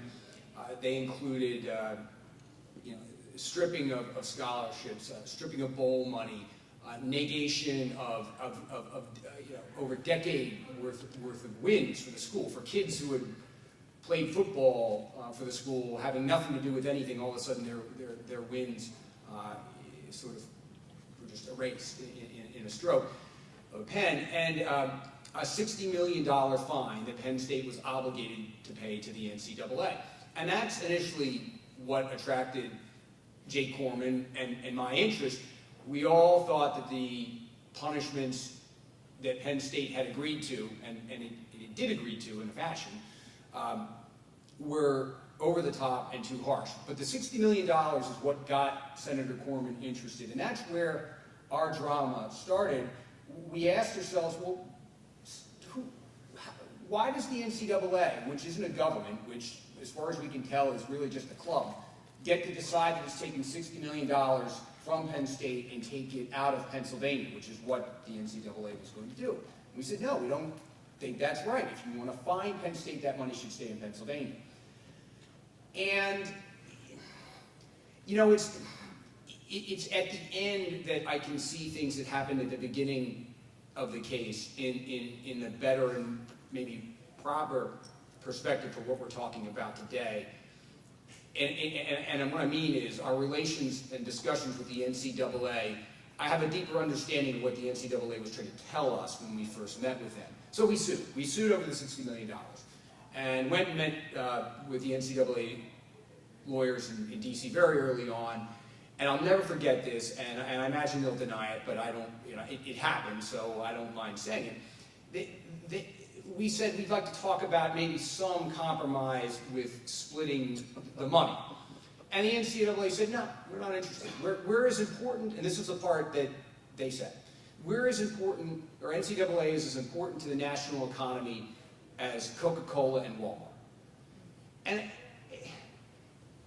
the whole, and then they very nicely suggested, it was nice that you guys got to have a train ride all the way down to Washington. Why don't you can take it back home now, and it'll be a big, nice day for you from, your little hayseed state, and why don't you go home?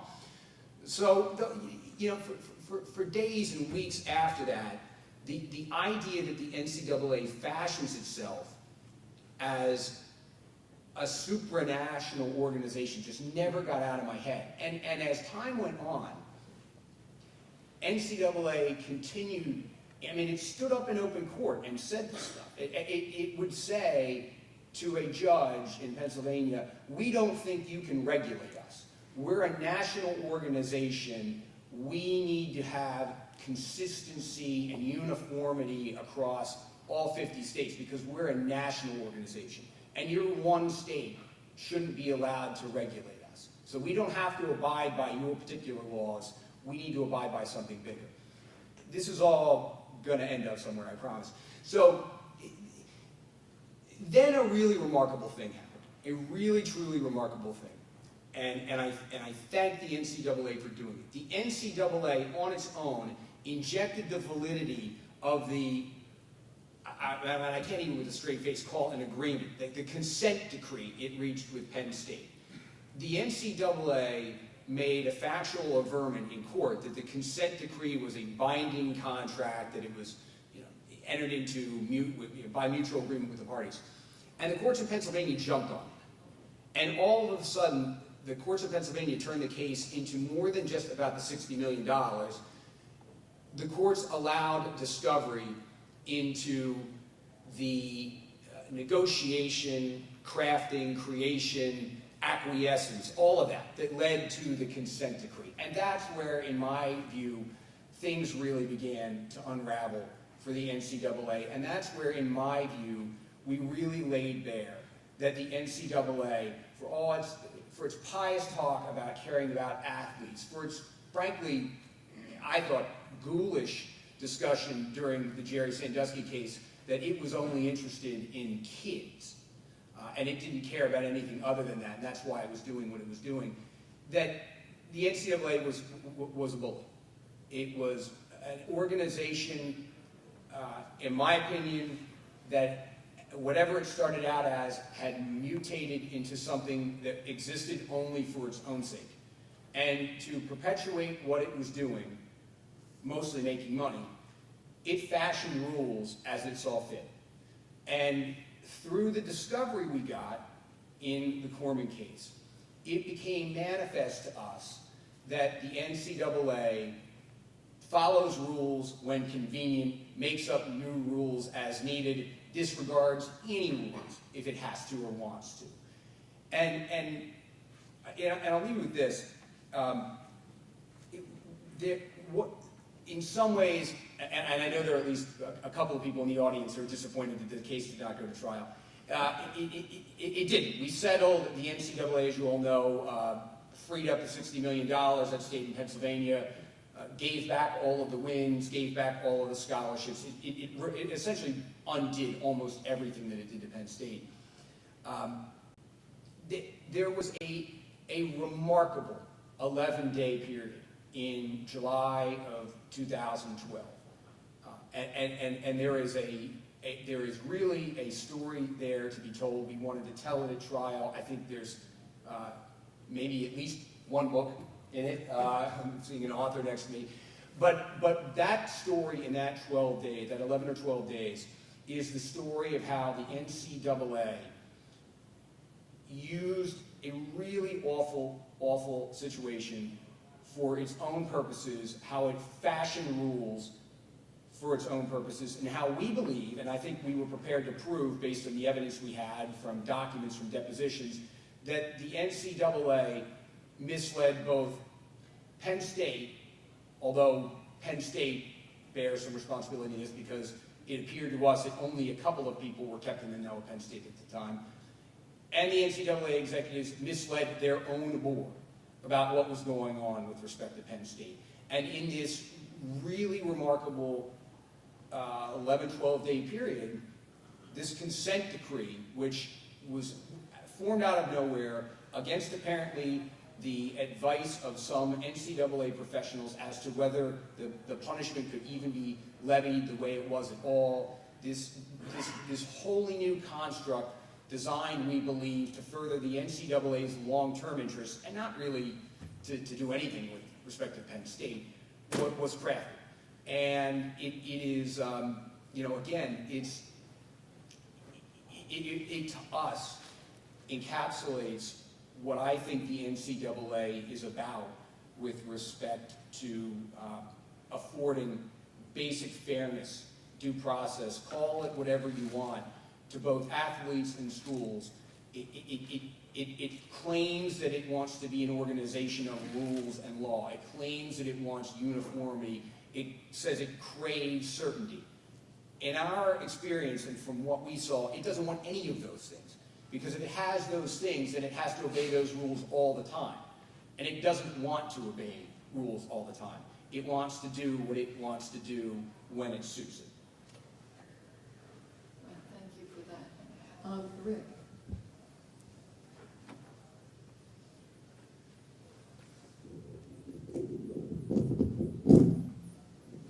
Hi, I'm Rick Johnson. It's interesting, two of us have tried cases against the NCAA, and I have to chuckle when I hear some of the stuff that Matt had to say. The NCAA's rule book, the first 10 chapters, so to speak, are entitled their Constitution, and the rest of it is called legislation. So rules 11 through whatever the last rule number is are legislation. Rules 1 through 10 are their Bill of Rights, so to speak, or Bill of Lack of Rights. They truly believe that they are the 51st state. They take the position as an unincorporated association, which makes them a citizen of every state, that they are not regulated by anyone. By not incorporating as a nonprofit corporation, they are not regulated by the Attorney General of any state.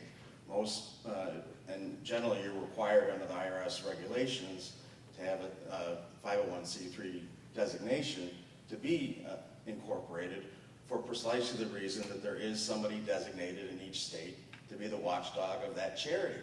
And a 501c3 versus a 50c4 or 5, which is what the Drake Group is, which is not a charitable entity.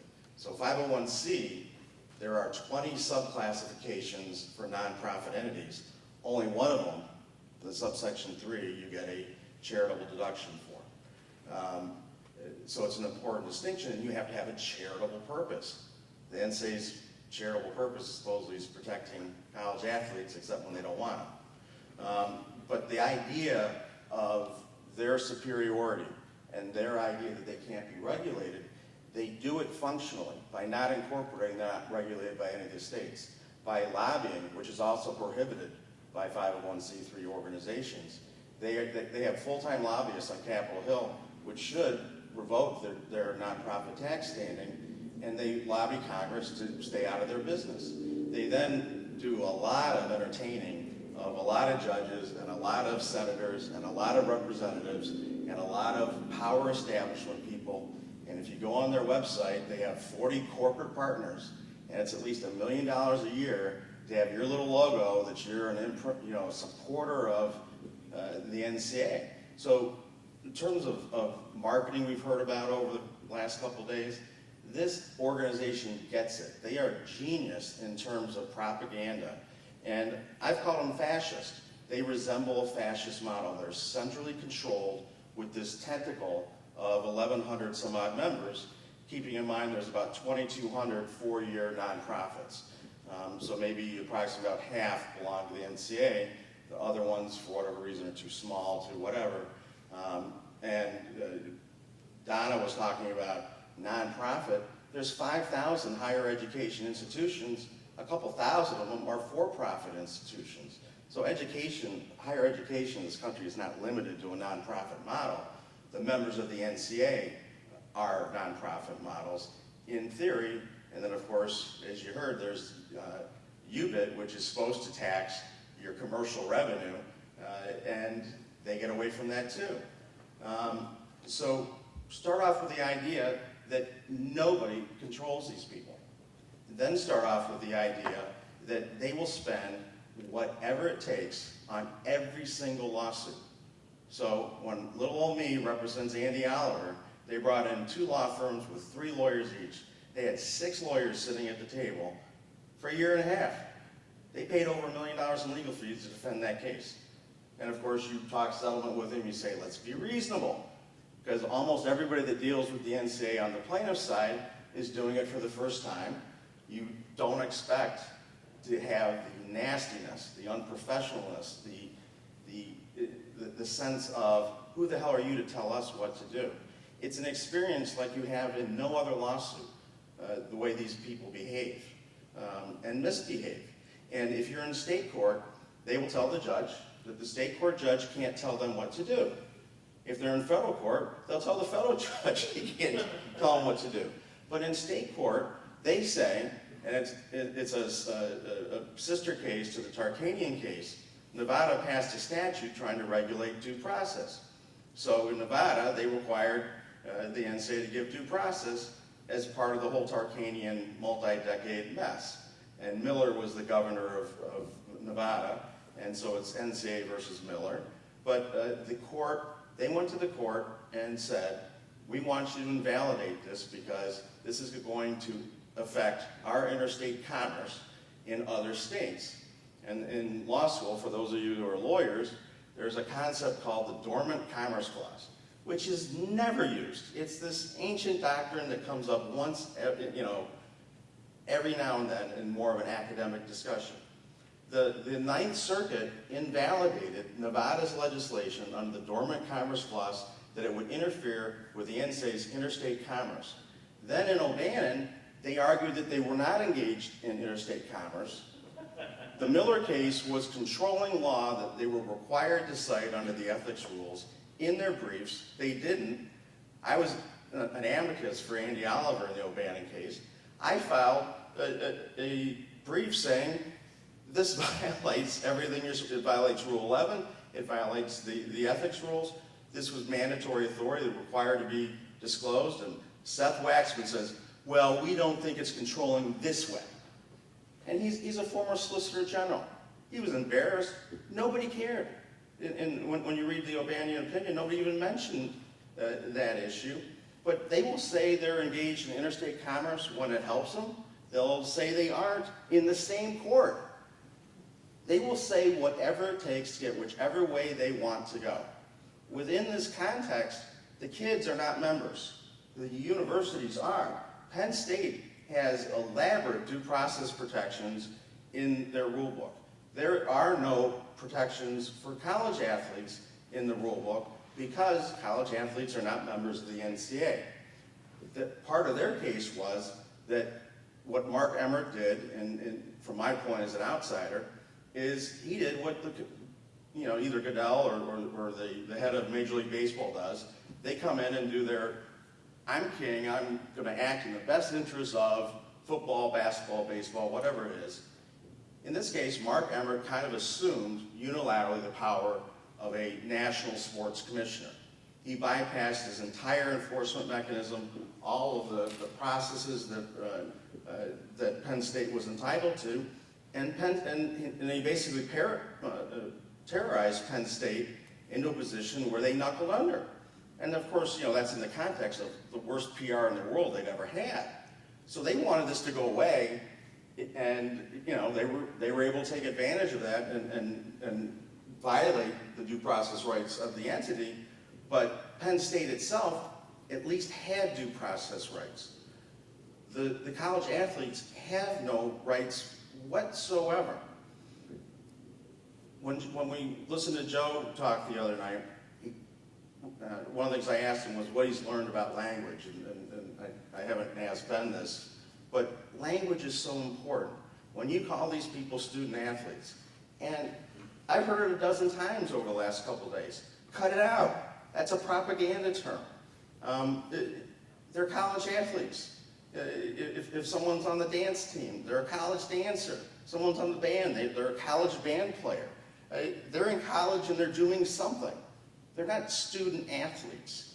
And it's to propagate a propaganda term knowingly, I think is awful. And I think people need to be much more aware of how that's used, because when you go into court, just like the first time I really looked at this, case lands on my desk, this isn't what I do, I gotta figure out how to help the kid. These things land on a state court judge's desk. He's never had, or she's never had, a case against the NCAA. So there's a huge learning curve. Yet the NCAA uses the same law firms time and time again. They bring them in like an army. Literally on private jets, they fly in, they decamp, they've got all their briefs, they start filing stuff that's so thick. And in state court, judges generally aren't equipped for this kind of litigation. In federal court, they have a lot more support and staff. But what you see is they're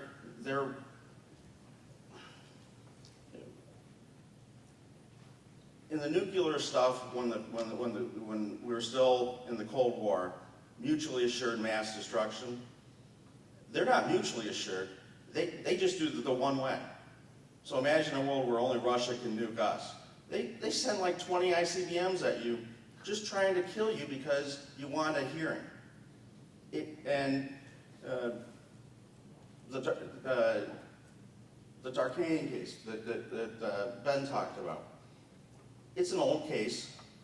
It doesn't hold that the kids don't have due process rights. It wasn't even a case about kids, it was about a coach. Coaches are also as disenfranchised as the kids. They have no rights under this system and their careers can be ruined.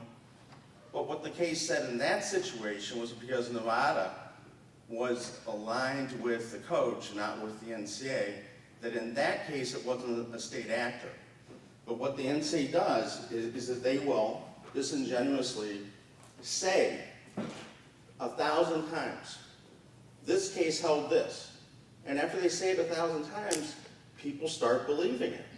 So critical thinking is required to start saying, that's not what it says.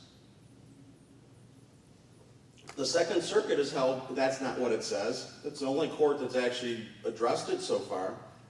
But there are due process rights for the state-run institutions. If you go that route, you will be in litigation forever. And the guy that Joe mentioned is a lawyer named Sean O'Leary, who's been in litigation for 10 plus years now, trying to fight for this coach. And what Joe said, and I agree, if you want to get rights for your people, whether it's a coach or a player, you've got to do good lawyering, and you've got to think critically of how do you navigate this maze where they are trying to really screw you, intentionally screw you. They want you to lose as badly as you can lose, and if they can humiliate you in the process, they will. If they can destroy you, they will. They have no decency. I have never experienced an organization like this. And I was telling some of my professor friends here the other night that in 25 years of suing people, this is the only case I have residual anger over. And I won. I mean, I hate these people. They are just awful, awful, awful people.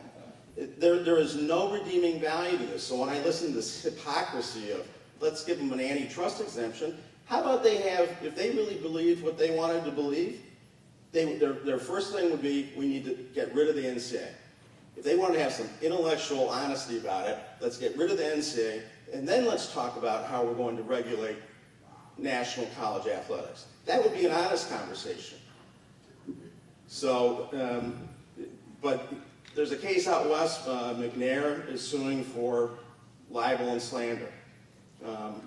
He was a coach who got fired. He's going to win zillions of dollars. In the Andy Oliver case, we sued for breach of contract because they said they had no relationship with him All there was a student-athlete form. So we established third-party privity to the contract and then said their actions were arbitrary and capricious. So if you deny hearings, if the rule doesn't make sense and has no justification and so on, you can get at due process rights, even though I don't think you're precluded under Tarkanian, you can get at them a different way. And if you're doing these cases against the NCAA, you want to be in state court. If you make a due process argument, you're going to be in federal court, and federal court is designed for the big rich player. It is not designed for the little guy. You get completely overwhelmed. So look at, in terms of those of you who are lawyers out there, if you're looking at how to represent people, coaches or players, look at what common law claims you can make in state court in their home territory, because the NCAA is a citizen of every state and can never remove to federal court unless you make a federal claim. That's about it. I think I'm way over my time. Thank you so much, Rick. And Steve, why don't you take it away? Okay. Some words that the other panelists used today was a bully, arrogance, comparing them to Russia with a nuclear warhead.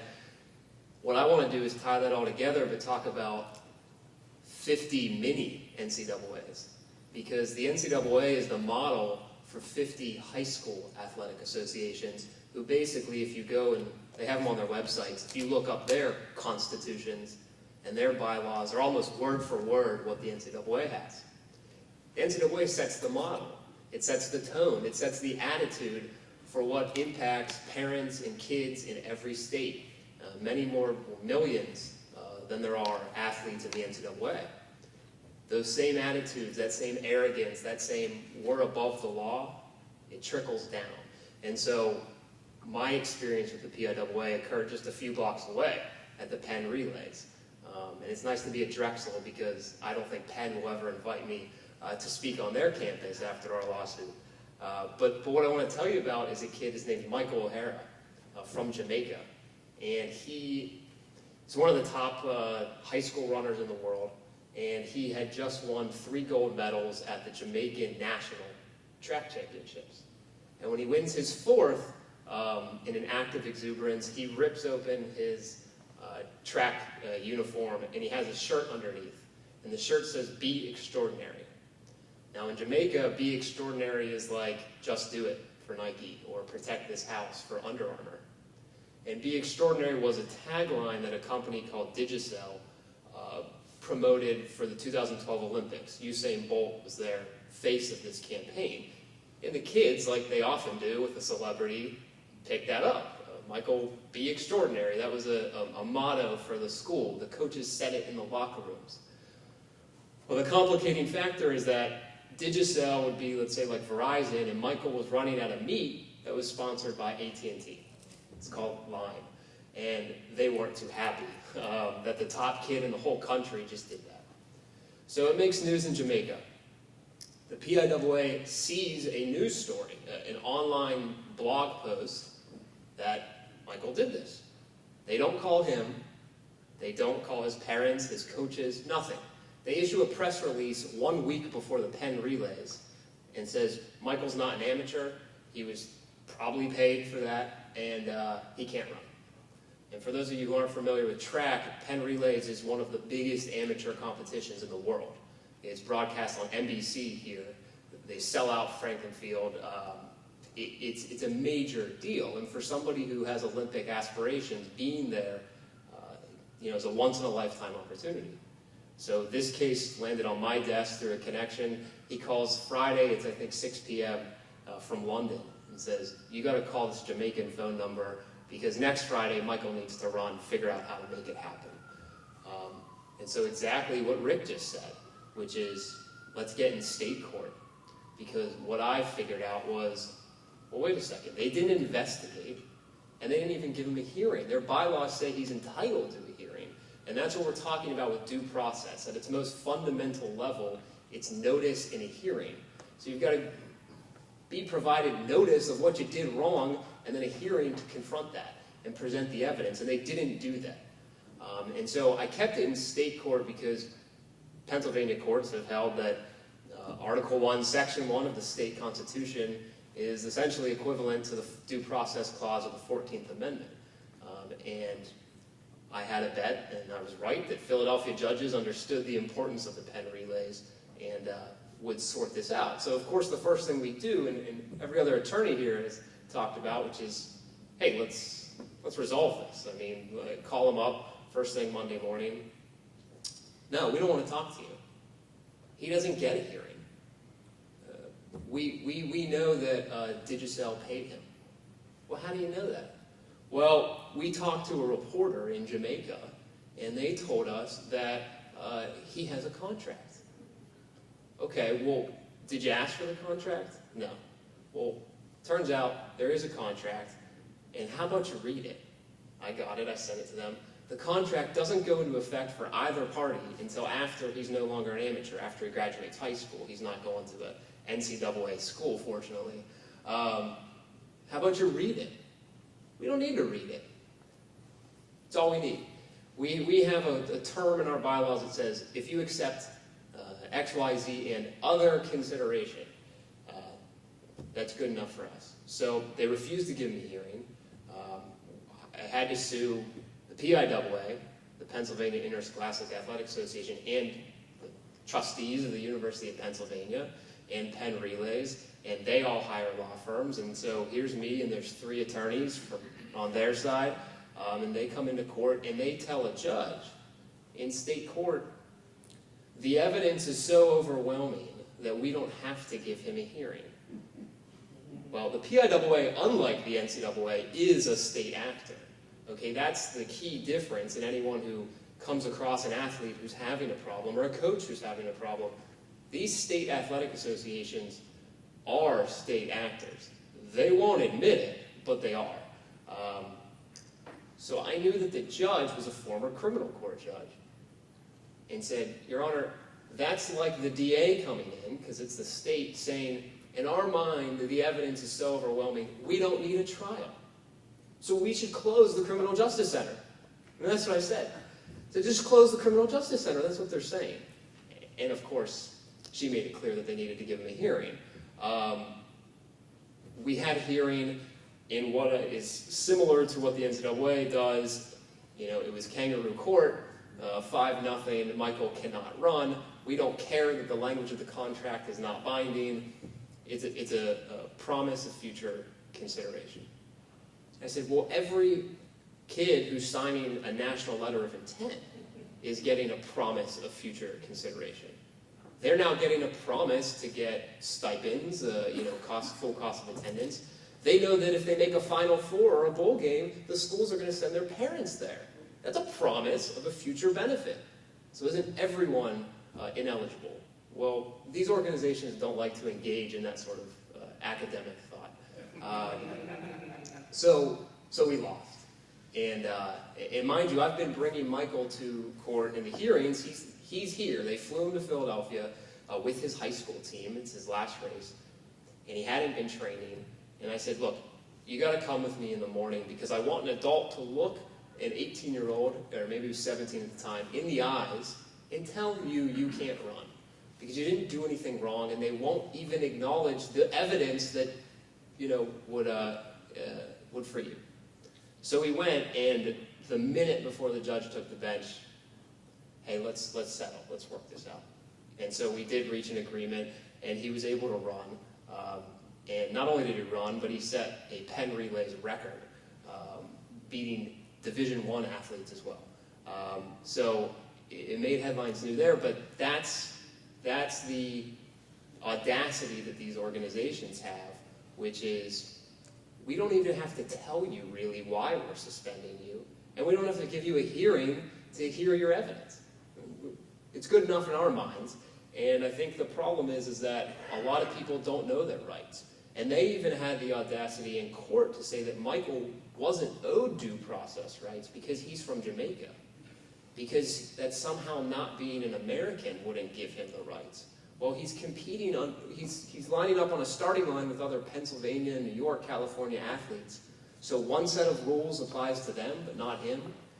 That's fundamentally unfair. And so I think, and the judge even said, I think any first-year law student would understand the problems here to these, attorneys who like to boast about their 30 years of experience in injunctive practice. Well, it's the first time I've ever filed for an injunction, and it worked. So, it didn't impress me, and it didn't impress the judge. And I think to the point was, you got to bring these organizations, into state court, where they can't, just bully people around, because a lot of the judges are protective of their turf, and they don't like to be told what they can and can't do. And that's the arrogance of what they did. Now, after that case, the PIAA updated their constitution, and I was going to show it to you. We don't have the projector working. They actually rewrote their bylaws, and I call them the O'Hara bylaws, taking facts of the case and putting them in their constitution. They had a whole meeting and voted on it, and they changed the terms.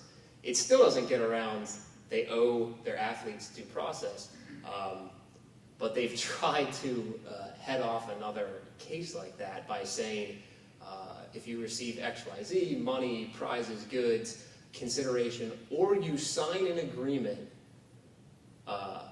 for future consideration. So they actually put in if you sign a contract.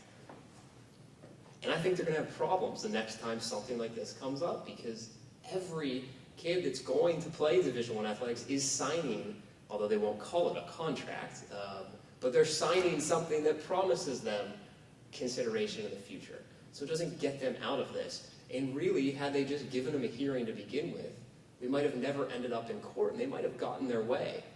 But they don't believe that they have to give those rights. And this applies to coaches too. So that's something I want to bring to your attention, because you're all going to go back to whatever state you're in. They're almost identical. They almost all have identical bylaws and constitutions. And they do have a rule, which I see is next to me from Rick, which is the restitution rule. The NCAA is famous for, which is if you go to court and get an injunction, which we did, and then it's later overturned, that the PIAA or the NCAA can go ahead and strip all the wins that kid participated in. They can levy financial penalties. So they penalize you for exercising your rights. You have a right to go to court. But if you go and you win, and then later on appeal or something happens, they get to come back and penalize your teammates, your school, for you exercising your rights. So that's why we don't see a lot of challenges from individual athletes. And at the high school level, it's almost non-existent. Because imagine that. You're a high school kid. All right, well, the judge says I can play, but a year from now, an appeals court overturns it, and now all your teammates lost their records. I mean, that's a hefty penalty, and that's in the PIAA bylaws, and it's in most likely all 50 other states' bylaws as well. So that is all adopted. It's a trickle down from the NCAA. They see what the big guys are doing and figure we can do it as well. But the effect of that is you're guilty until proven innocent, because as soon as you're under investigation, you stop That's playing. right. It's guilty before innocence is the effect of that. That's exactly right. And like the cases that are in Ben's book, it's we heard something, don't care what source it came from, that's good enough for us, you can't play. And if Michael wasn't a elite athlete with Olympic potential, this case is probably never brought, and he stays at home and he doesn't run. And that happens across the state. It happens across the country all the time, where people don't have the resources to take on these organizations, who have inside counsel, general counsels, and then they have large firms that they hire as outside counsel. Thank you for that. Are there any other thoughts that you all have that you want to respond to in the remarks? Anything that you want to follow up on? And then I've got a big question. Quickly, one of the themes, so how many people have seen Mel Brooks' great movie Spaceballs? Okay, so when I name this character, there's some people in the room who get it. Spaceballs is a Mel Brooks spoof on Star Wars, and there's a character in it called Dark Helmet that's supposed to be Darth Vader. And Dark Helmet is scary and walks around in imposing armor, and everybody is scared of Dark Helmet. But then he takes the helmet off and it's Rick Moranis, and it's a joke. I mean, and then all of a sudden you realize you're scared of Rick Moranis. So by the end of the time with our experience with the NCAA and sort of the C-suite executives that we dealt with, that we deposed, that we were seeing their emails, they were like Rick Moranis to us. I mean, we looked at them like, why does anybody listen to these people? Why does anyone take them seriously? Why does no one stand up to them? But from the school's perspective, I can tell you, and I can only imagine what it's like for a coach or, God forbid, an athlete, they see Dark Helmet. Throughout the litigation, there was a constant strain from the Penn State side of, let's not do too much to those guys, they could come after us again. I mean, it was really galling to me because, again, I'm seeing Rick Moranis, and I'm thinking, come on, stand up to these people.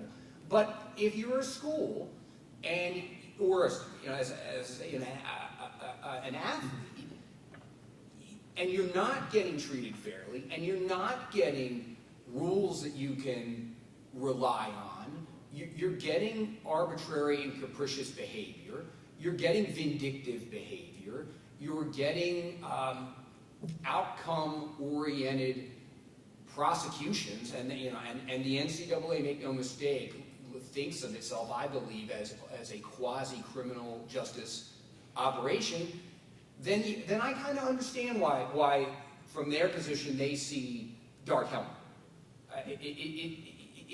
The NCAA still has the ability to impose pain on schools and athletes, and that's not right.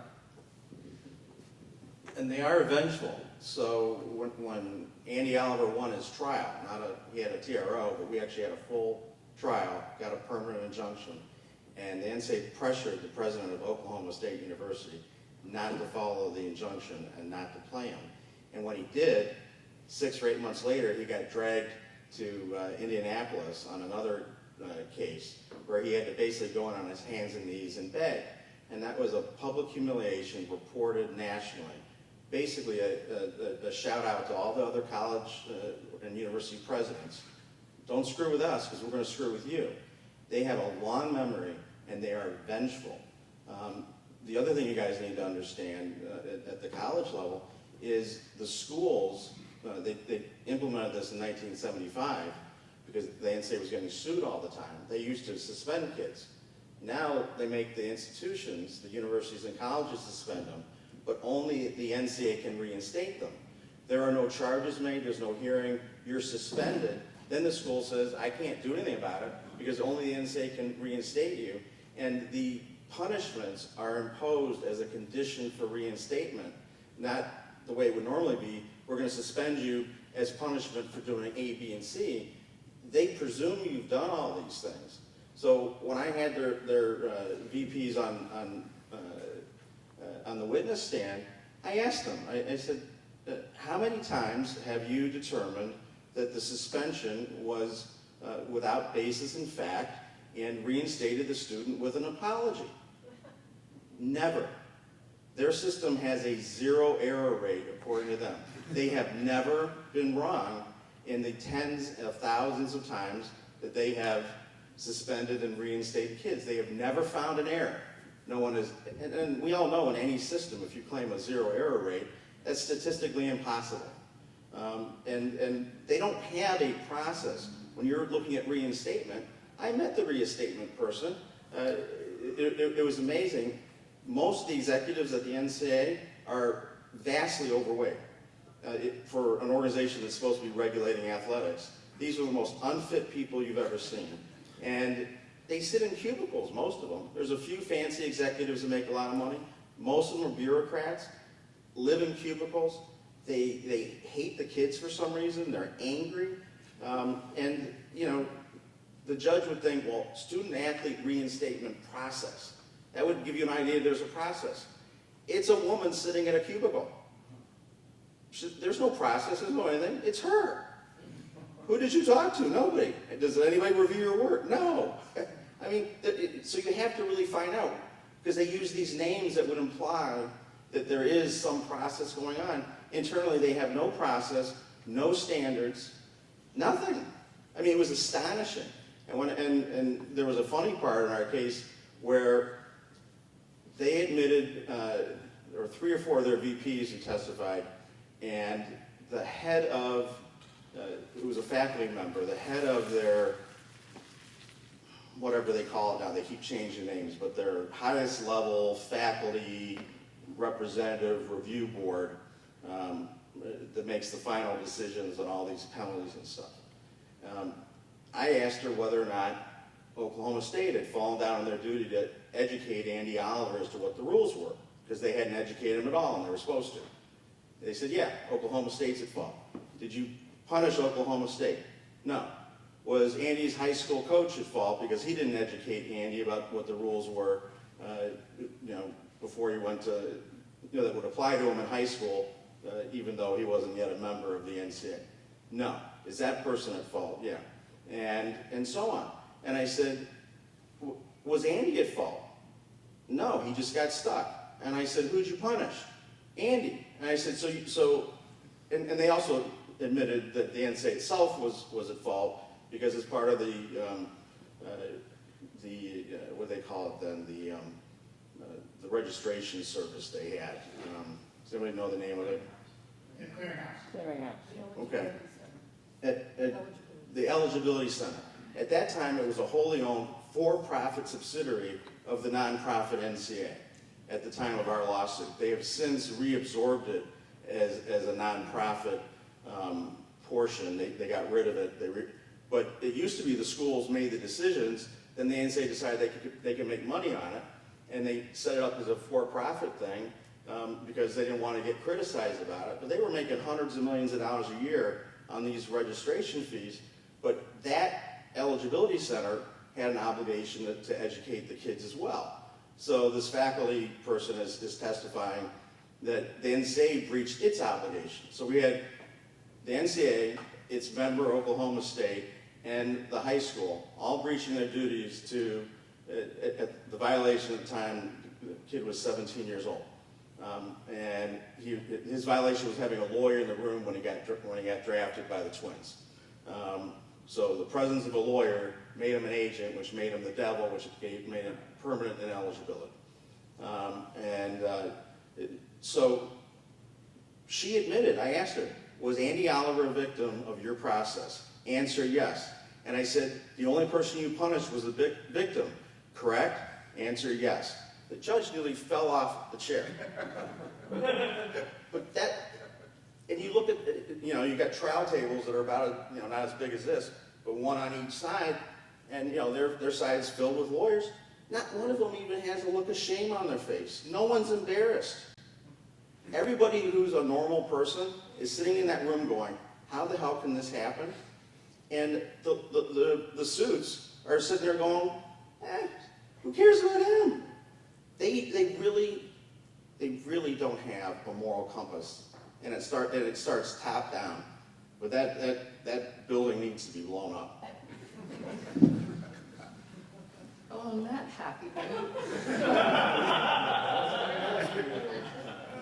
We were looking for solutions, and there you gave us one.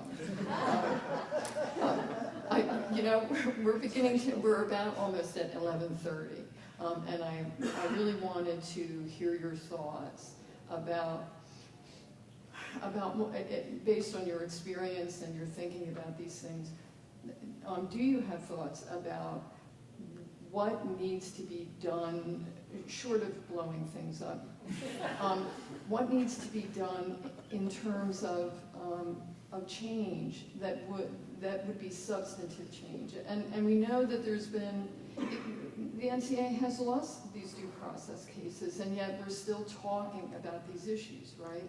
And the NCAA had a consciousness about this in 1973 when they were advised by legal counsel to have due process for athletes, and they rejected it in 1973. They rejected it. They went in the other direction. So is there any way to achieve the goal of getting due process, and how would you go about doing that? Well, you mentioned 73, but two other times due process has come up. There were a whole series of congressional hearings in 1978 where school after school went before the Oversight Committee in Congress from Denver, from Michigan State, from Mississippi State. These are the hearings where you learned about Walter Byers tapping phone lines at the NCAA. And there's a story about a Mississippi State player who allegedly received a 30% discount on clothes and was suspended for 3 years. And Mississippi State lawyers, said, I've never seen anything like this. And again, in the 90s, the NCAA formed a committee, was chaired by the former Solicitor General Rex Lee, and they adopted some changes. The accused players, coaches could have lawyers. They started tape recording, or mandated tape recording interviews for the first time, and new access to evidence. But what they didn't do is agree to independent judges as arbiters, and have hearings, Committee of Infractions hearings, out in the open. And I think those two things would go a long way toward at least cleaning up sort of the way the Committee on Infractions work. Because if you had independent judges, you'd certainly have fair hearings. And if they had to be in public, I think shining a light on how the infraction system works would it certainly couldn't hurt the way the system works. Very interesting. I think from my experience, what would go a long way would be eliminating the ability of non-enforcement staff executives at the NCAA to make decisions about the trajectory of any particular action. I mean, really to separate out, in Pennsylvania constitutional law and similar precedents at the federal level, you have to separate out the adjudicative and the prosecutorial functions of a governmental or quasi-governmental agency. And that didn't happen, at least with Penn State. The executive/adjudicators were commingled with the prosecutors, and that led to, in our view, and I think pretty clearly the evidence established that we went to trial, a total circumvention of the NCAA disciplinary rules and how they should have been applied to the Penn State situation. And again, and this gets into the sort of 11-day window that I was talking about before, there were in that time period, it appeared to us, critical decisions made by people who weren't part of enforcement staff on what was going to happen to Penn State. And I don't see how you can be a credible enforcer if you don't have, one, a consistent set of rules that everybody can try to understand and are applied the same throughout the country, regardless of sport or student or school, and then two, the total elimination of somebody who has, for whatever reason, the unilateral ability to reach in and say, okay, I know the rules say we're doing it this way, but we're actually not going to do it this way. We're going to do it the way I just made up 5 minutes ago. And that, it just seems to me that if you give one person or a group of people that power, eventually that power will be abused. And we think it happened in Penn State, and we've seen, in Ben's great book, I think there are other illustrations of similar situations where what should have been an enforcement process on remote control was circumvented. So I think another aspect of all of that is you have to educate the athletes and the coaches and their parents about what rights they even have. I don't think many athletes know what rights they have and how to go about protecting them, unless their parents are attorneys. But I think that you have to start there, because it's only by challenging the NCAA over and over again that maybe it'll change. I've locked horns with them in South Carolina, where a senator is trying to get trust funds for the athletes, and they argue both sides all the time. Whatever argument is in favor of theirs, so they're not going to change themselves. But I think if the McNair case at USC, if that's a big money judgment, if there's more public, notable athletes who are going to challenge them in court and shine light really is haphazard. They make up their enforcement rules as they go along. They set the penalty and then they figure out afterwards how do we actually get there. So the more that light can be put on them, and I think now the media is turning against them, will maybe force them to try to change. There's been over 60 hearings over the last 40 years in Congress. The 78 one was the biggest one, and they brought in Charles Allen Wright, who some of the lawyers will recognize in the room, was a famous civil procedure teacher, who was considered to be one of the most credible law professors nationally. And they have a habit of putting fancy law professors on their committee of infractions to give an imprimatur of legitimacy to this. And there's even quotes in the congressional record. Well, if Charles Allen Black is on this, it's got to be kosher. It's a great system. He wouldn't, take advantage of due process rights. He wrote the book, So they do a lot of the misinformation and propaganda happens in so many different ways. And they cloak themselves with legitimacy by some of the professors they get to be faculty member representatives, get on these committees and so forth, and they intentionally choose people that they can serve on their reputations and then project that out as if, look at how democratic we are and how spread out we are and all that, and it's baloney. But Congress isn't going to come in and do this. They don't care about 18 to 22-year-olds. Pick any 18 to 22-year-old right that you can think of, like you can't drink, but you can get shipped off to Afghanistan. Doesn't make any sense. If you can go die for your country, you should be able to drink. But they'll have a justification about, we heard all these justifications this morning, of, which is so paternalistic. Let's talk about how we're going to treat 18 to 20-year-olds. Well, what if we talk about how we'll treat 40 to 60-year-olds? I think a lot of people in this room will start getting pissed off. Who the hell is anyone to say what happens to 18 to 22-year-olds work product? Who the hell are we to be saying, well, it's a better use of their money if we do it here? That's the problem. And in O'Bannon, the judge said, she specifically said that the NCAA and its members had sold, without permission or privilege, the name, image, and likeness to the networks. The networks were not liable because it was a competitive market. They would have paid the same whether the students were negotiating their NILs or whether the schools were. But then she drops a footnote, and Mike Hausfeld waived his claim for unjust enrichment and for damages when he went to trial. So she said, well, if this claim would have been here, I would have awarded it, but it's not here, so I can't. Why that was done is something I'm highly critical of. As a plaintiff's lawyer, plaintiffs care about money. Other people care about the broader public policy purposes, but those 32 plaintiffs that were named in that suit wanted their money. And if they got something more from it, if they made some principal statements, they would have been happy with that. But not one of those 32 kids agreed to waive their damage claims. That's what happened. The judges aren't going to change this, and Congress isn't going to change this, and you'll see blips because these cases cost so much money. So on a high school athlete level, you've got to have a rich parent that can hire a lawyer. On a college level, Andy Oliver was ranked 8th in the country. So he had a market value that was determinable, and I put together a $20 or $30 million economic damage report. I could do that case because there was value in it. Most of the college kids who are deprived are not going to support a damage model that you can do the case.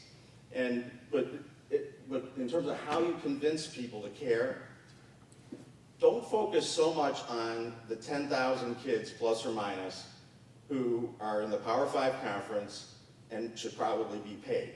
Focus on the lack of due process that happens to all, let's just say it's 450,000 of it. Talk about the indignity of you're regulated by somebody you don't belong to, and it's done through extortion of your university. That's how they regulate you. They say to your university, you can't play unless you make those kids sign something, but we're not going to make them do it because we don't want any relationship with them.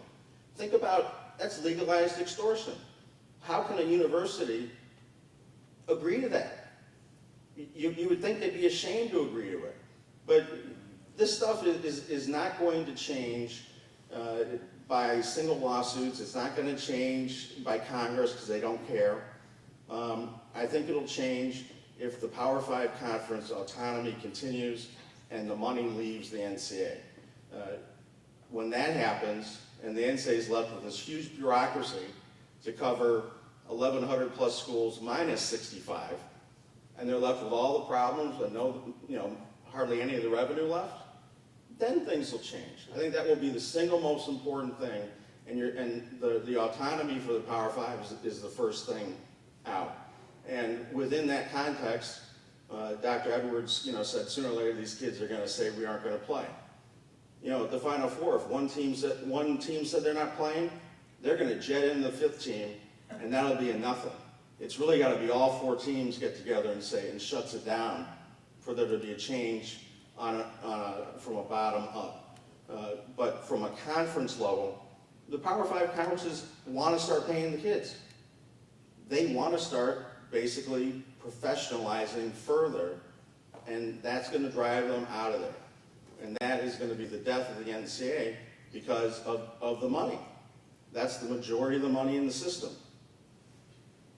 Can I follow to Rick's point? Yeah, Steve. Yeah. So in South Carolina, where Senator Kimpson is trying to get trust funds for athletes based on the O'Bannon model, to Rick's point, the athletic directors at South Carolina and Clemson, who were at the hearing where I was testifying, they admitted that, if everyone else was doing it, they would do it. They're scared of the NCAA, their sanctions and kicking them out of the SEC. The senators on the panel were afraid of, at the time when Spurrier was there, of, well, what if, Coach Spurrier leaves? So that was their question. That was really their only concern. It's true. So that's the mindset you have to think about, is they're scared of those things. If this Power 5 could break away, if the SEC could say, yeah, let's open up the market, or we'll agree to pay them X or establish trust funds, I really think they'll do it. They're terrified of being banned from bowls, or their season suspended, or coaches not wanting to touch them. That's their fear. And how interesting in terms of how that system changes too, right? Because prior to the whole discussion about cost of attendance, the argument was that it would break the system, that it just couldn't accommodate it. And within days of the first O'Bannon ruling, somehow they had found the money, right? And if you look at the expanse of what they've done in terms of food, the number of dietitians, the amount of millions of dollars that they're now pumping into food, it is really testament to the fact that somehow there is money there. And then it brings us back all the way back to the whole labor issue that we were talking about yesterday. We do have a couple of minutes for question and answer. And we do have a question in the back from Anthony. Anthony, we have a microphone coming your way.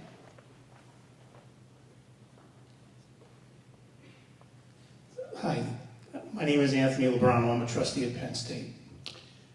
First, I want to thank the panel. You guys did a tremendous job. I will particularly thank Matt in a second. I'm one of the people in the room that Matt referred to who would have liked to see the case go to trial. But nevertheless, for the past 4 years, I have been intimately involved in matters related to Penn State. I will tell you that Paternal v. NCAA will go to trial. And we will learn a great deal when that occurs. What happened at Penn State should happen never again anywhere else. Matt's work uncovered some of the intricacies at the NCAA that should concern us all. We want to fix the NCAA. We really have to start with the member institutions, frankly. They're the ones who decide who serves as the president of the NCAA. I have gone on the record publicly and referred to Marc as a sanctimonious hypocrite, and I unabashedly say that. What was uncovered in the discovery by Matt was rather telling. Marc Emmert in emails was more concerned about his Wikipedia page than he was about the well-being of student athletes. And that's a very sad commentary on the state of the NCAA. Very, very sad. With respect to Penn State, we don't have enough time, except to say that there were a number of parties involved that led to the result, which in my view was just terrible. And I'm not referring to simply the decision to sign the consent decree and the lack of authority by a university president to bind a university for $60 million. And I'm talking about a whole host of other challenges. But Matt and his work allowed us to at least shed some light on the problems with respect to the NCAA. And I expect McNair will result in a significant monetary settlement, or monetary damage. But I also expect that Paterno of the NCAA will result in something far greater for all of us. And having been with Joe right before he died, I will tell you Joe's only concern was learn the truth. That's what he wanted, and that's what we're going to do. And part of that process is the NCAA. And so, guys, keep doing what you're doing, but it's going to require far more than academic thought. You know, this is all about the money, unfortunately. And I think you're right when you suggest that when the Power Five leave, it leaves the NCAA in a very bad place without any money. You know, when your president's paid more than $2 million to jet around the country, when Latham and Watkins shows up with, tables full of lawyers and lots of documents, and you're there with one other person, it's a challenge. And they know it. They think they're going to spend you to death. Right? They know. So guys, thank you for doing this, and I appreciate it. But as Matt said earlier, I'm one of the people who would have loved to have seen that go to trial because I wanted to see Marc Emmert's hand on the Bible. Can you imagine that? Yeah, how many lives do you think you would have told? I think the NCAA could imagine it, and that may be one of the reasons we didn't have a trial. Well, look, I for the record, I voted to accept the settlement, and I regret having voted in favor of it. And I regret having voted in favor of it because my understanding was at the time Penn State was going to receive all of its bowl revenues that were withheld. Instead, we only got them prospectively. And the other element to it was that as part of the consent decree, Penn State entered into an athletics integrity agreement, something I didn't think was ever required. And I thought that would also be eliminated, and it wasn't. I was one of those people that hoped that we would resolve this by voiding the agreement ab initio. And I wanted it to go away as if it never existed, because I've always felt that they didn't have the authority to impose those sanctions in a criminal matter. And I think that's very, very important. And unfortunately, by settling that case, we didn't quite get to argue the issue of the validity of the consent decree. But we got a lot of information, and we're going to get some more information in the not too distant future. So keep watching, and again, thank you for doing this. This was great. We have two questions up here, Patrick and Jeff. So all of you have, to different degrees, tangled with the sort of NCAA's quasi-judicial system, for lack of a better term. What do you make, or what are your thoughts about the NCAA going to state legislatures, going to senators across the country, and actually trying to get some of their rules and their practices codified into actual law? So things like the Uniform Agent Act, the Todd Gurley laws, things like that. What do you make of that? I can tell you the Todd Gurley laws is a great example, and I've written about it in the past, which does nothing to actually protect the athlete. That's what they say it's doing, but for those of you who don't know, they passed a law after Todd Gurley was Georgia's running back. He got in trouble for allegedly selling his autographs, and they suspended him. And the school, they then passed a law that said the school has a civil right of action against shady merchandise dealers or agents or anyone who might give an impermissible benefit to the student. So the school can go sue and get monetary damages against someone that led to a suspension. But the kid who is suspended doesn't have any rights to go get anything. And what's bizarre about that law, and the way it's written, is that if it was ever used, it would allow us, if it ever went to court, it would allow us to know what the exact dollar amount is, the value of a college football player. Because the way it's written is, that's what it is. It was, they have to prove what the value lost is. So we don't know yet, we can imagine, but they would hire an expert to prove what is the loss of value to the school of a starting running back for a season and a bowl game. And that would be very interesting to know what that number is. Here's what I think. It's vintage NCAA, right? I mean, the NCAA is renowned for co-opting other organizations that have the authority or ability to do the things the NCAA badly wants to do, but hasn't yet convinced anyone that it actually deserves, things like subpoena power or well, that's a biggie, but it's another compulsory process. So I think it's par for the course for the organization. It can't do it itself, so it tries to slide its arm up, and move the mouth and the arms of somebody else to get what it wants and get that other entity that does have authority to say and do the things the NCAA wants. And I saw similar things in the Northwestern Union case, that not long after that first ruling came, Michigan and Ohio moved to ban collective bargaining. But the fact that state legislatures are so willing to go along with this, it sort of shows you the perils of turning to the political system to, push college sports in the direction that probably most people in this room would argue that politicians are more likely to push it in the other direction, just looking at the laws that they have passed and have been willing to pass. Well, when you look at how the Uniform Commission on State Laws are created, the governor of each state appoints the commissioners from, let's say, Ohio, that sit on the Uniform Commission. That's a partnership with American Law Institute, which is a couple blocks away, which I'm a member. And so the Uniform Law Commissioners are supposed to be doing things far different than the Uniform Athlete Agent Act. That was a purely political thing. About if what happens in Columbus, Ohio, if Ohio State doesn't get to play, there's a damn riot. So this isn't law anymore. This is politics. It's raw power. It's naked and abused. But when it seeps into very respected and established organizations like the Uniform Commission, forget the exact formal name. Do you guys remember the name of the full name? Uniform Commission on Uniform Laws, whatever. Commissioners on, well, whatever it is.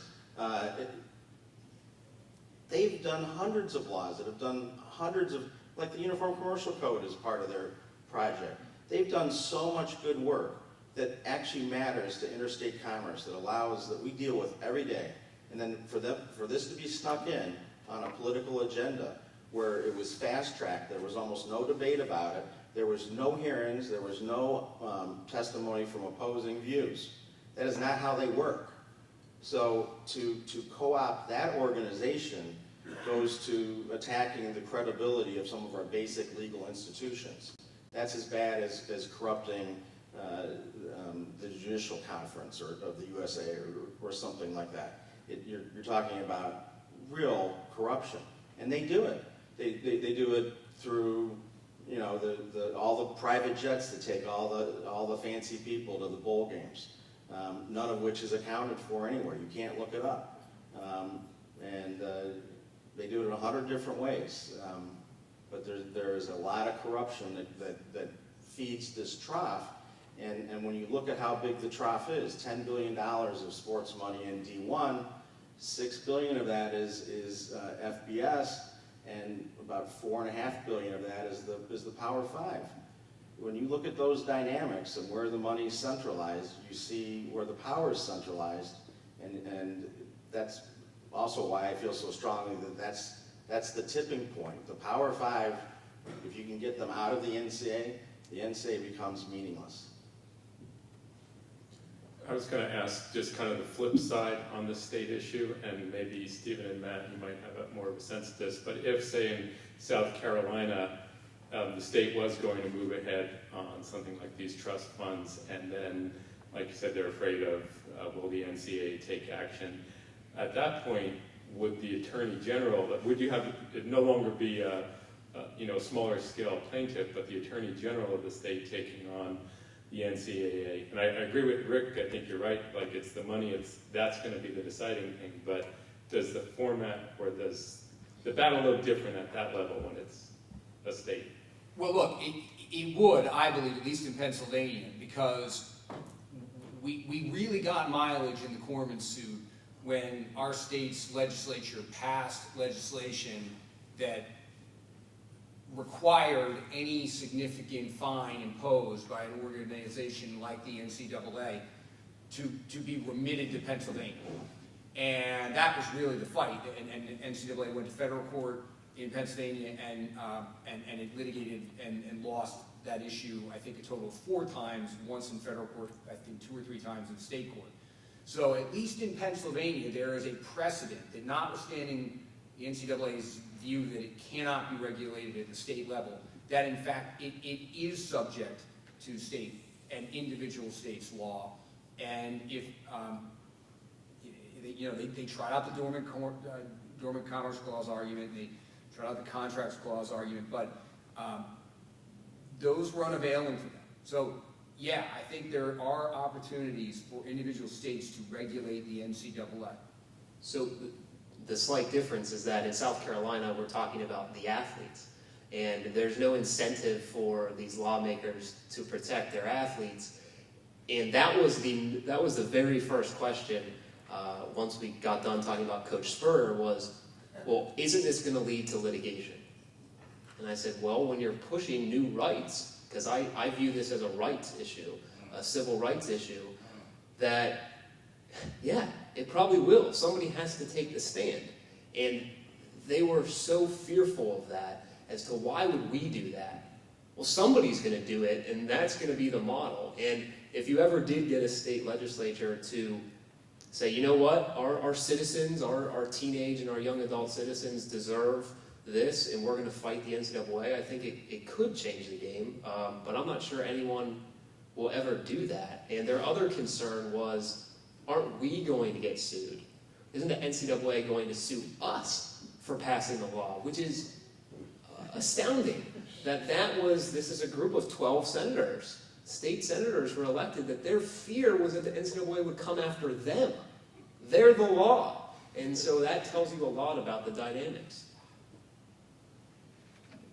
One other thing on the jurisdictional stuff, the NCAA kept complaining that a little state judge in Rinky-Dink County in Ohio, even though he had jurisdiction, his jurisdiction was limited to Ohio.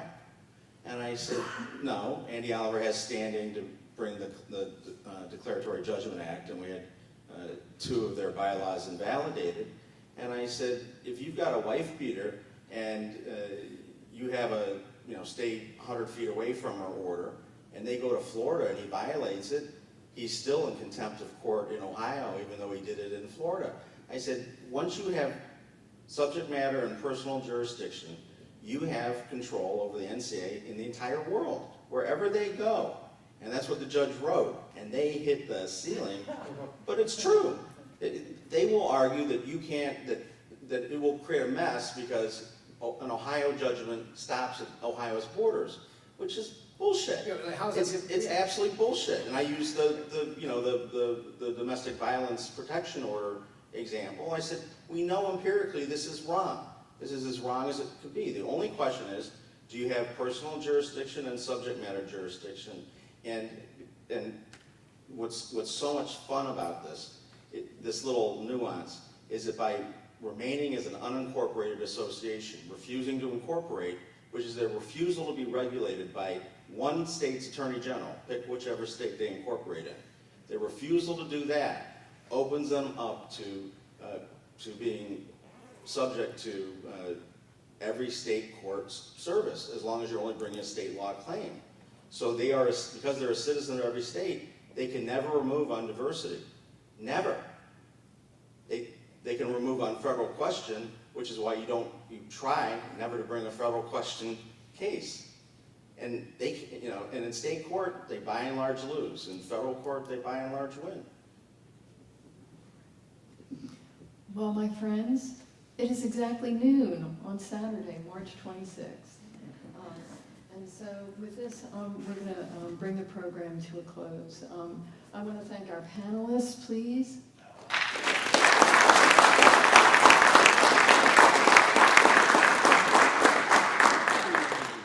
I also want to thank all of you as well for participating and being such cheerful companions throughout. So let's have a round of applause for ourselves. And stay tuned for things in the future. So I've had a lot of you asking questions about, are we going to do this again? And so stay tuned on that front. So thanks so much. Go off into the beautiful sunny spring day out there. And I'll look forward to staying in touch. Bye for now.